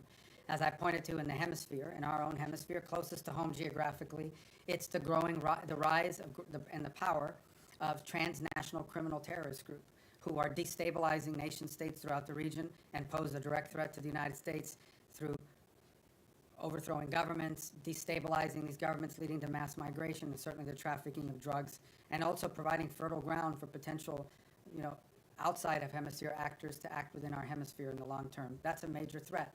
I think we face some challenges. And we know the United States industrial base, the United States supply chains become dangerously dependent on other countries for many of the things that are elemental and critical to our, not just sustaining what we have, but building the economy of the 21st century. And so building up our industrial base and diversifying our supply chains are a critical threat that the United States needs to confront. I think related to that, not directly related to the Department of State, but somewhat related to the United States, is building up our defense industrial base as well. One of the challenges that we face, and so does much of the world, in the West, is the ability to build weaponry at a scale and scope necessary, not just to deal with the threats of today, but to innovate and develop those tomorrow. It simply just takes too long to build up defense articles, get them to market in a timely fashion. And not only do we complain about that, but we have allies who want to buy things from us that we just haven't been able to produce fast enough. And so the president's made that a priority to confront. I think beyond that, I think you would argue that in the big picture, long term, we have to understand that the United States has interests in every part of the world that are related to these two threats. In the case of Africa, we see countries that have extraordinary opportunity to develop economically, the youngest population in the world, and the United States wants to have relationships, both commercial and personal, with many of these nations as they emerge in their own right into an era of prosperity. We want to be there to help assist in that if possible. We want to make sure that American interests are taken into account. Unfortunately, there are many countries around the world that in the past have had to rely on predatory practices of other countries to receive stability, to receive funds necessary to build infrastructure or what have you. We want to make sure that American businesses are at the table offering alternatives, be it in telecommunication, be it in artificial intelligence and technology, be it in basic infrastructure. So there's a lot of things to uncover and unpack, and I think in the long term as well, and I think our national security strategy reflects a lot of this. So I wish we lived in a world where we had one major threat. Many of these are interrelated. Yes, sir. Thank you, Mr. Secretary. I was going to ask my questions in Calibri, but since you do not Wow. Communicate that I in speak that Times anymore, New Roman, I so- am. I'm going to ask in Times New Roman instead. Sorry about the Dolphins. That's all right. I know that you don't want to predict anything, but whether you're at these meetings in Miami, obviously not today, but maybe tomorrow, do you think there's any chance of having some kind of announceable progress before New Year? In other words, are we going to be working on New Year's Eve on a? We might be, if it's necessary and productive. You know, we're going to work as long as it takes. Okay. And by the way, these are the meetings you know about, but there's talks going on every single day. There was a meeting earlier this week in Berlin. There's phone calls every day. There's phone calls every day, be it with my counterparts that are national security advisors, or my counterparts that are foreign ministers, or what Steve is engaged in, or what Jared's been engaged in, or what even at the diplomatic level, some of, you know, there are days where it's Matt Whitaker over at our ambassador to NATO that's involved in a conversation, or one of our ambassadors, the ones in the nation states that are relaying back a conversation or involved in one. So there's work happening every day, all the time, probably around the clock. Not just on Ukraine, but on all these other things. Okay. And then So, just but sec- these are the meetings you know about, and everybody kind of focuses on them as big events, but there's work happening all the time that lead up to those meetings and follow those meetings. As far as predicting a timeline, look, I'm not going to do that. This is a difficult task. It's an important one. We're focused on it. We want to get there as soon as possible. Okay, so, and then, obviously, Gaza and Ukraine are still works in progress, but of the peace agreements that have been reached so far, 2 of them are in obvious trouble, right? You know, obviously which ones they are, Cambodia, Thailand, DRC, Rwanda. In retrospect, and I know that work is being done to try and resuscitate these, but in retrospect, do you think that the administration, the president, but also others, declared victory on these No, too early? I mean, this fighting, for example, with Thailand and Cambodia did stop. Both sides have made commitments in writing that they signed. Those commitments today are not being kept as a result of both sides claim grievances against one another. And so the work now is to bring them back to the table. The ASEAN ministers will be meeting on Monday. I had a call yesterday with my Thai counterpart and intend to do the same, and we've been involved, the president, in conversations this weekend. And our hope is between now and Monday to work to bring everybody back to compliance with the agreements that were made. In the case of the DRC and Rwanda, we have signed commitments from both sides. Those commitments are not being met. But at least we have the signed commitments. We now can hold people to something, and we can push them. And in that case, by the way, for example, in the case of Rwanda DRC, as a good example, not only have we been engaged, but we have asked our friends on the Hill, both Republicans and Democrats, to also engage in conversations of their own with these leaders so they understand this is a bipartisan, you know, multi-branch of government interest in this topic. But the good news about both of those is we have signed agreements. At least we have something we can push them towards compliance on. But as I said, in many of these cases with peace, you sign a peace deal, there's compliance, something happens, they fall out of compliance, you got to bring them back, you got to try to push. But at least you instead of negotiating something new, you're simply trying to now push people back to compliance with what they already agreed on. So I think these are achievements. In the case of Cambodia and Thailand, it actually did stop fighting. It has now restarted, and we are working hard to push everybody back to compliance. And we are cautiously optimistic that we can get there by Monday or Tuesday of next week. We're hopeful. But there's more work to be done to that point. All right. Thank you. Mr. Secretary, you've said, including here today, that Maduro doesn't honor deals. How can the U.S. achieve the goal that you're describing of stopping the drug traffickers and the terrorists without Maduro leaving, number one? And number two, a topic that hasn't been asked about yet, State Department officials have recently met with visiting AFD officials from Germany, and we're hearing from AFD members as well as analysts who see the national security strategy as an effort by the administration to endorse the AFD. Can you share anything about the views of your views or the views of the administration on the AFD? In Yeah, I Germany? mean, on the case of Venezuela, I mean, I've answered it repeatedly now. I can only tell you our national interest is ending the flow of drugs towards the United States and these terrorist activities that are occurring that include cooperation with these gangs. Beyond that, I'm not going to speculate on what leads us to that outcome, other than to say that we're very committed to reaching that outcome. We meet with a broad array of political actors in multiple countries all over the world. They come, they visit the United States. We want to know who they are. We want to meet with them. We want to hear them out. As I told you, we have a president who generally does not view meeting anyone as a concession. So there are broad political actors. We've met with broad political actors from different parts of the Western Hemisphere as well, and broad political actors from different parts of the world. So I think it's important, and part of our job is to understand the full political spectrum of countries around the world, including countries we have alliances with. I would say that many of our allied countries, they meet with Democrats and Republicans, and sometimes libertarians or whoever. I mean, political figures that travel overseas, they also have meetings with them. So part of the job of the State Department is to inform the administration about sort of the internal political dynamics of the countries that we have alliances and partnerships with. Because in the end, we don't know what the outcomes of elections are, but understanding that the internal political climate of individual countries is a key part of determining how we approach and pursue public policy in partnership with them. And that's why, you know, we've had recent elections here in the Western Hemisphere, and we've met with multiple people that are running. Meeting with them does not mean we're endorsing them for president of Bolivia or president of Chile, but we do want to know who these people are and what they're about and what they're thinking, because it informs our work. And by the way, so, you know, we do that from the embassy as well. I mean, we get a lot of the cables I have is a meeting they met with someone who's going to run for president in 2 years. That doesn't mean we're endorsing the person, but we should probably know a little bit about them in case they win. And even if they don't win, if their party has votes in the parliament or votes in their legislative branch, that's an important factor to consider. Yes. Thank you. Some key European and regional allies say they're limiting intelligence sharing with the United States because they're worried that the boat strikes violate international law and they don't want to be involved. Doesn't that strain these relations with key partners that you say you need in order to do these broader security efforts in the region? No. No, it doesn't. I mean, ultimately, at the end of the day, I'm not going to comment on intelligence matters. Look, every day I read stuff that's just not true. Every day. I'm not telling you guys are being, but you guys are being lied to sometimes. Like, sources will come to you and tell you things. Just because they have a government email doesn't mean that they know what they're saying.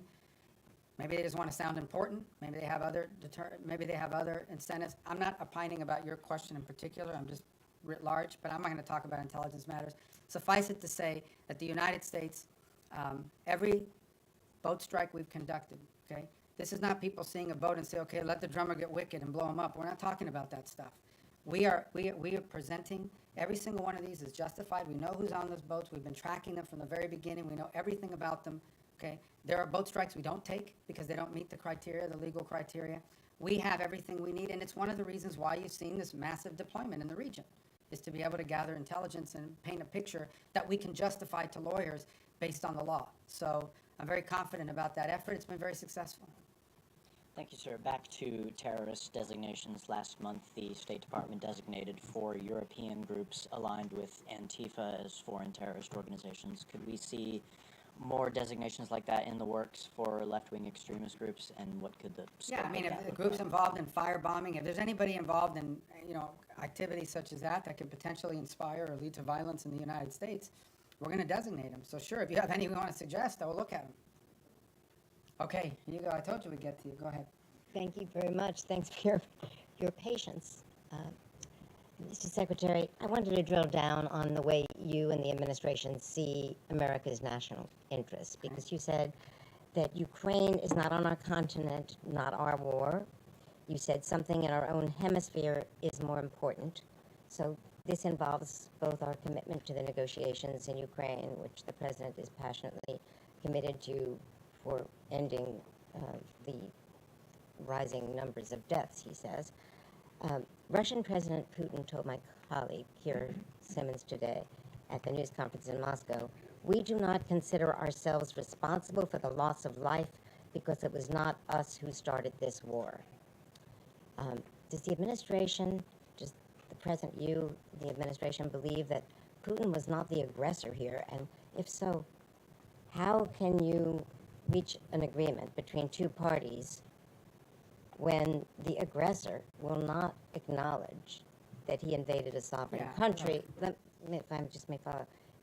So how do you reach any kind of compromise or ceasefire when Vladimir Putin repeatedly says, and you say that may not be what he really believes, but he has never said that he would make concessions publicly, and he's never said that he invaded Ukraine. He's always said that that is Russian territory. So why is that not in our national interest? When also in our hemisphere, if it's impossible to eliminate the threat of narco-terrorism as you describe it, with Maduro in charge, you've described the extent of beyond narco-terrorism and drug trafficking of his threat. You've described it today as a threat to the region. Doesn't that mean there will have to be regime change? And is it in America's national interest to get involved in regime change in our hemisphere, given what's happened before? And why is Maduro this overriding, I mean, he is an overriding threat by all acknowledgement, but why is the former president of Honduras not a regional threat, who was personally involved in hundreds of All right, tons. so let me take the second one for the first one. On the president of Honduras, I'm not involved in the pardon process, which is what that was. He's no longer in office. So that might But be. he was in a U.S. prison. No, I He understand, was- but I can't comment on our pardons process because that's not an area that, I have many jobs, but that ain't one of them. So I'm not hiding from it. I'm just telling you, I don't know. I can't give you an informed answer on that because I was just involved in that process. As far as the question of Maduro and his impediment, look, I've just made the observation that it's hard to make a deal with someone. Everybody says, everybody says we should go to negotiation. All I'm observing, maybe, I'm just saying, all I'm observing is he's never kept any of the deals he's made in the past, which makes it difficult to consider making one in the future.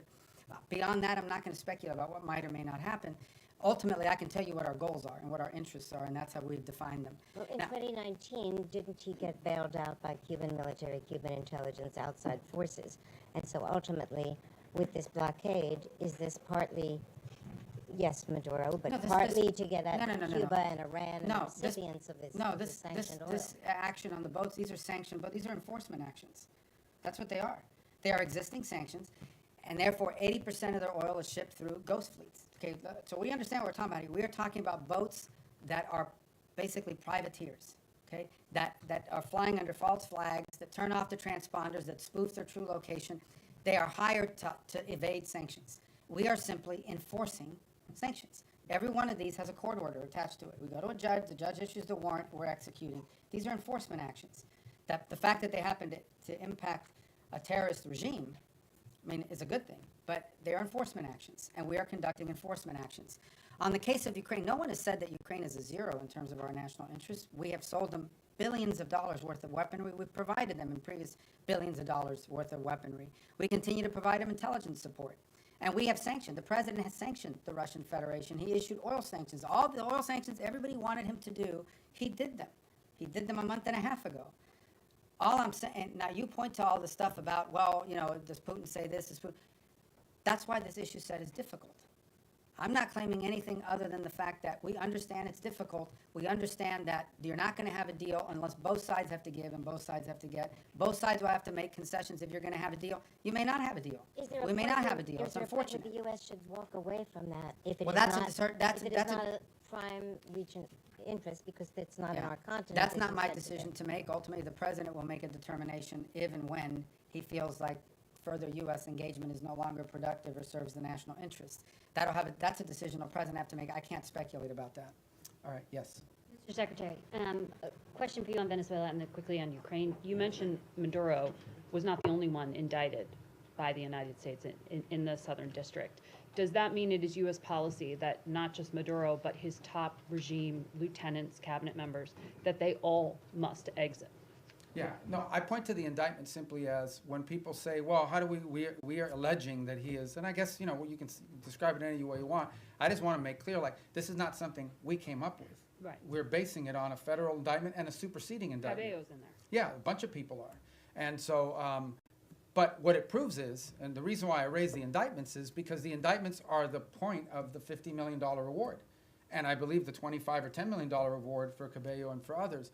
My point is that this allegation, this claim that the Maduro regime is a narco-terrorist organization is not on the basis of political talk or speculation. It is on the basis of evidence provided to a grand jury in the Southern District of New York that returned an indictment. And that's why I point to those indictments. Can I ask you on Ukraine quickly, because Russia has deployed its latest nuclear-capable missile system to Belarus, according to that country's leadership. We've heard from a number of European leaders, the Chancellor of Germany himself, that they think this era of Pax Americana is gone, that they are needing to prepare to be on a war footing because of the threat from Putin. Do you believe, does this administration believe today that Vladimir Putin will end his march on the eastern flank of Ukraine? And do you stand by our European allies against any kind Well, of attack? look, we have heard the same concerns from our allies in NATO. It's why we are in NATO. It's why we meet with them. It's why we talk to them all the time. I've spoken to Mark Rutte this year probably 40 times, and he's spoken to multiple people in our administration as well, multiple times. He's been here multiple times. He speaks to the president directly. It's why the United States basically is over 50% of NATO, both in troop commitments and in financial commitments as well. It's why we remain in NATO. It's why the president had a very positive visit in NATO. in the end, that's why we're in this alliance. And that's why Article 5 in the NATO alliance is important, and the President has reiterated that. We think it's a very strong deterrent against any of these fears or concerns that any of our allies in the region may have. And the President's been clear that we are committed to NATO, we're committed to the alliance, and our commitment isn't just rhetorical. Our commitment is in action, in the troops that have been deployed, in the monies that have been spent, in the capabilities that are located, in the cooperation and work that we do every single day with our NATO allies. The only thing we're asking for, which is not unfair, is for our partners in the alliance to improve their own capabilities. Because the more capable our allies in NATO are, the more capable NATO is. But are We're you going to saying keep doing these our allies part, are we just want them to do more. And they've committed to do more.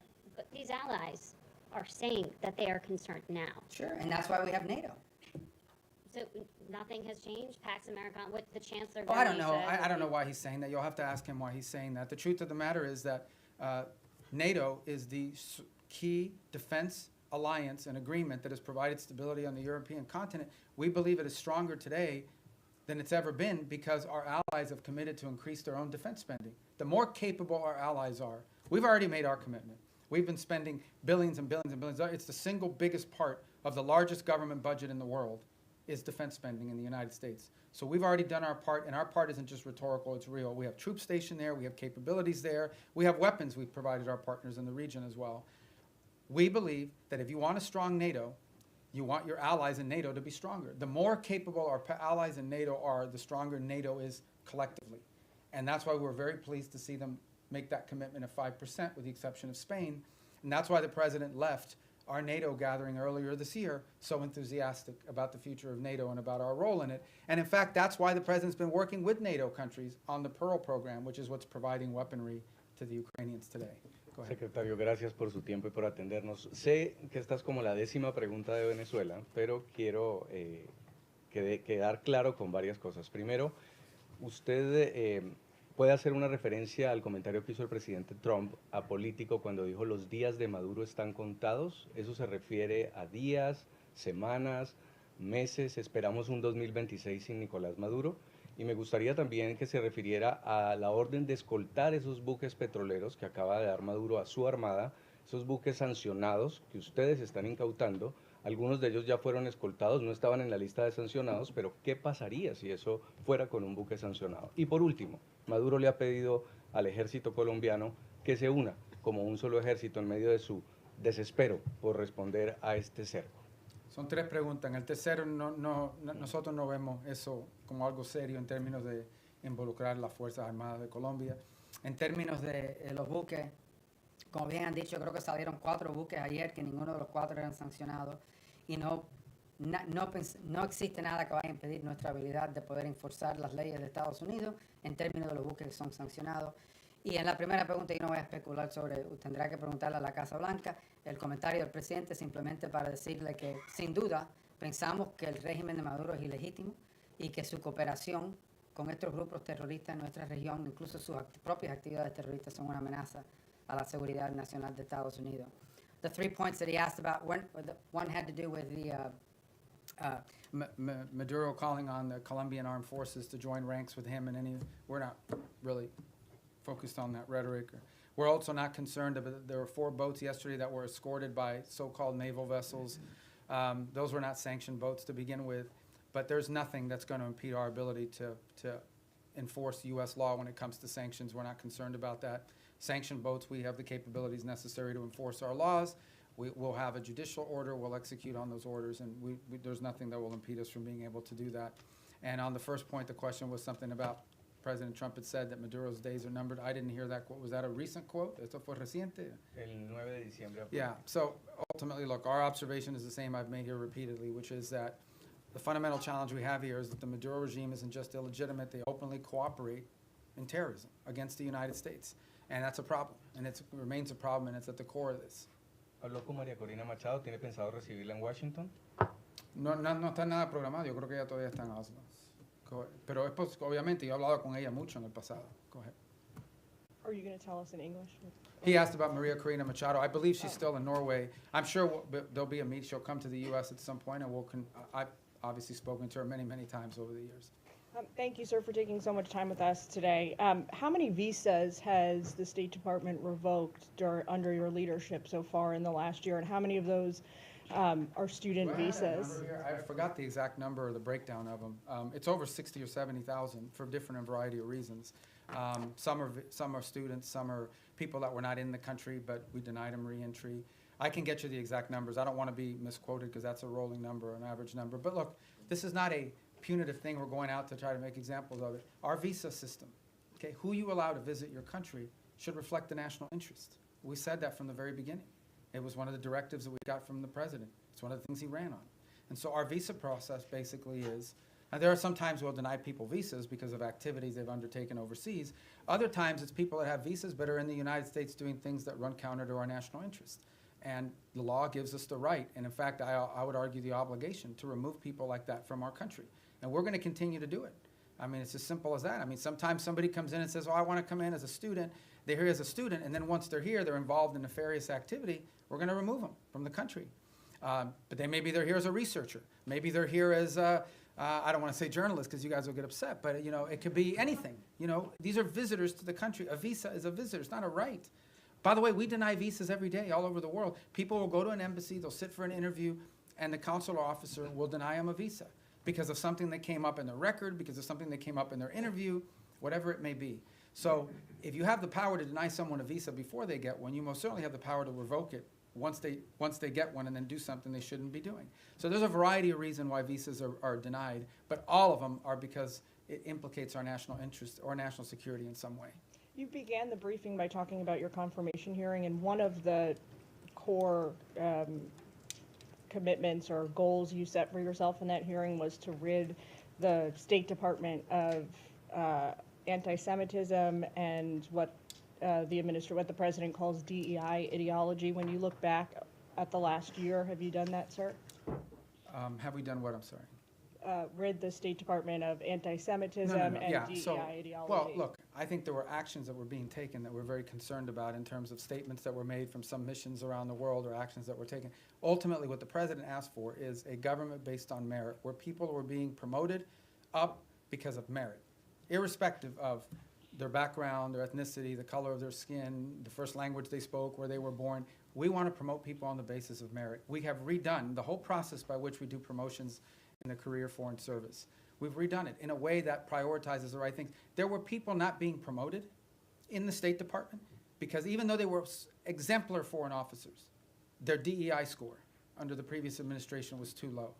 There were people that were because they weren't committed enough to the DEI cause. So we have very talented people that did not get promoted in the State Department because they did a great job, but they had a low DEI score. We got rid of that. That's not going to exist anymore. We are going to judge people on how good they are at the job that they do. And by the way, we're also opening to promoting people, not just based on seniority. We have some very talented, and I say junior officers, like 10 years, 15 years is considered junior around here. They're very talented. If we don't promote some of these people, we're going to lose them. Because there's a lot of money to be made in the private sector, you know, and the people want to pursue in life. If people don't see upward mobility where they work, if they don't see the opportunity that by working hard and being successful, I'm going to be able to get ahead, they think they're reading roadblocks, they may leave and go work for another agency or outside of government. So we want to promote good people on the basis of merit. And I do think we have made changes. In fact, I just today approved a list of foreign service promotions for the president to submit to Congress. And it's on that new basis. So I'm really happy with that program. And look, we'll tinker with it, we'll improve it as time goes on, but we thought it was critically important that people be promoted on the basis of merit and skill, and not on all these other things, and certainly not on a DEI score. Thank you. Thank you, Mr. Secretary. Given that the Brown University and MIT shooter entered the U.S. with a diversity visa and Secretary Noem has since paused the program, is the State Department looking into considering pursuing permanent changes to the green card system, like changes to eligibility rules? Well, I haven't had a chance to talk to her. I know they suspended that program because they want this. And the reason why you suspend this program, and it's not because you argue everybody who came in under that visa is a bad person and is going to shoot a place up. It's because you want to determine whether there's something in the vetting of that program that's insufficient. Is there a systemic problem in how those decisions are made that needs to be addressed? So I think it's wise to suspend a program until you understand whether there's a deficiency in the program. So you just had a guy that came in through a certain route. You suspend the program to figure out whether something that came up in the interview process should have been a red flag but wasn't identified, so you can fix that before you restart the program. So I would imagine that's the process we're going to go through as well. Okay, yes, sir. Thanks, Mr. Secretary. Thanks for all your time here today. An issue I believe is close to your heart, Cuba. Is it the policy of the United States to seek regime change in Havana? And should we see the developments that are going on right now with Venezuela, the U.S. policies, as part of an effort to bring down the communist government? Yeah, And if I may briefly, yeah. do you stand by your statement earlier this year that nobody has died from U.S. aid cuts? On your first point, I think it's not just the policy of this administration. I think every administration would love to see a different type of situation in Cuba. Cuba's a disaster. It's a disaster. It's not just because they're Marxists and because they're terrorists. They're incompetent. These are incompetent people, and they've destroyed that country. On the second point, I'm very proud of the changes we've made in foreign aid. Just yesterday, the day before, we are, I think before the end of this year, going to enter into over 50 compacts, health compacts with different countries around the world. Understand the way this used to work. We used to go to a country and say, we're going to give you a bunch of money for your healthcare programs. And then we would go out and hire some NGO in Northern Virginia or whatever. They would take their 60% cut off the top for administrative aid. They would take another 20%. Before you knew it, just a portion of that money was even reaching these countries. In many cases, many of those countries, it is true. I heard somebody whisper that's not true. It is true. In many of these countries, the governments didn't even know how much money was being spent. We are now entering into government-to-government compacts with these governments. And the compacts are the following. Not only are they provided assistance, but they are being provided a plan to build up their own self-sustainment and their own abilities internally. So that in the long term, these countries need less aid because they can now do it for themselves. Some countries may take 5 years, some countries may take longer, but we're very proud of that, and the countries are very excited about that. I'm also very excited about humanitarian aid. It's interesting, nobody, you guys didn't pay a lot of attention to this, but this happened. In Jamaica, got hit by this hurricane. And everybody, I saw some articles, this is going to be a disaster, the U.S. humanitarian response is not going to be good. It was excellent. Perhaps one of the best humanitarian responses in recent memory in terms of what we were able to bring very quickly to bear in assistance to them, led by our embassy, but also led by the region. And by the way, it was also very helpful that we had a lot of military assets in the region that were able to assist in that as well. We recently had an event in Sri Lanka. Again, we were able to very quickly provide assistance, the assistance they needed. So we're it's still a work in progress. We're still building this out. But I think in the big picture and in the long term, when people look back at this, they're going to say that we redid foreign aid in a way that actually delivered aid more effectively and in a way that furthered our national interests, both. And a lot of it driven from the embassy level. The amount of control and power and influence that our ambassadors and our embassies will now have to help shape how foreign aid looks like in those individual countries is much greater today than it was when you had USAID sitting alongside them almost as an independent branch that oftentimes took actions completely divorced, completely separated from our broader foreign policy. Yes, sir. Thank you, Mr. Secretary. First, I want to ask a clarifying question regarding Venezuela. You mentioned you've spoken with the opposition leader repeatedly over the years. When was the last time you spoke with her? I don't recall. I mean, she was not in a place where talking was very easy. She was in hiding in Venezuela. Do you think there's a possibility we could be seeing a White House summit with her in any sort of future? I don't know. I mean, maybe. I don't know. I mean, nothing's been planned. And then shifting gears a little bit, the State Department mentioned earlier this year some free speech concerns, particularly in Europe. What are some goals you have in regards to that in 2026? Any countries or certain efforts that you have? Well, I mean, broadly, we're concerned about any place, first and foremost, where American free speech could be implicated, right? Are we going to live in a world where some American puts up a social media post and then gets to some airport somewhere and is arrested? We're also concerned about the impact that some of their policies are having on our social media platforms. As you recently saw, X is facing this massive multi-million-dollar fine that they're going to have to pay, I guess, if they want to continue to operate. But I think more importantly, I think it touches on the broader question that was asked a little bit earlier. We all talk about how these alliances, in many cases our alliances with our European partners, are built on our common principles, our common values, as much as anything else. These aren't just a geopolitical arrangement. It is an alliance with like-minded countries with whom we share values and principles. And one of those values and principles, we hope, is freedom and the freedom of expression. And we're concerned that that is eroding. Okay, thank you, guys. Thank you.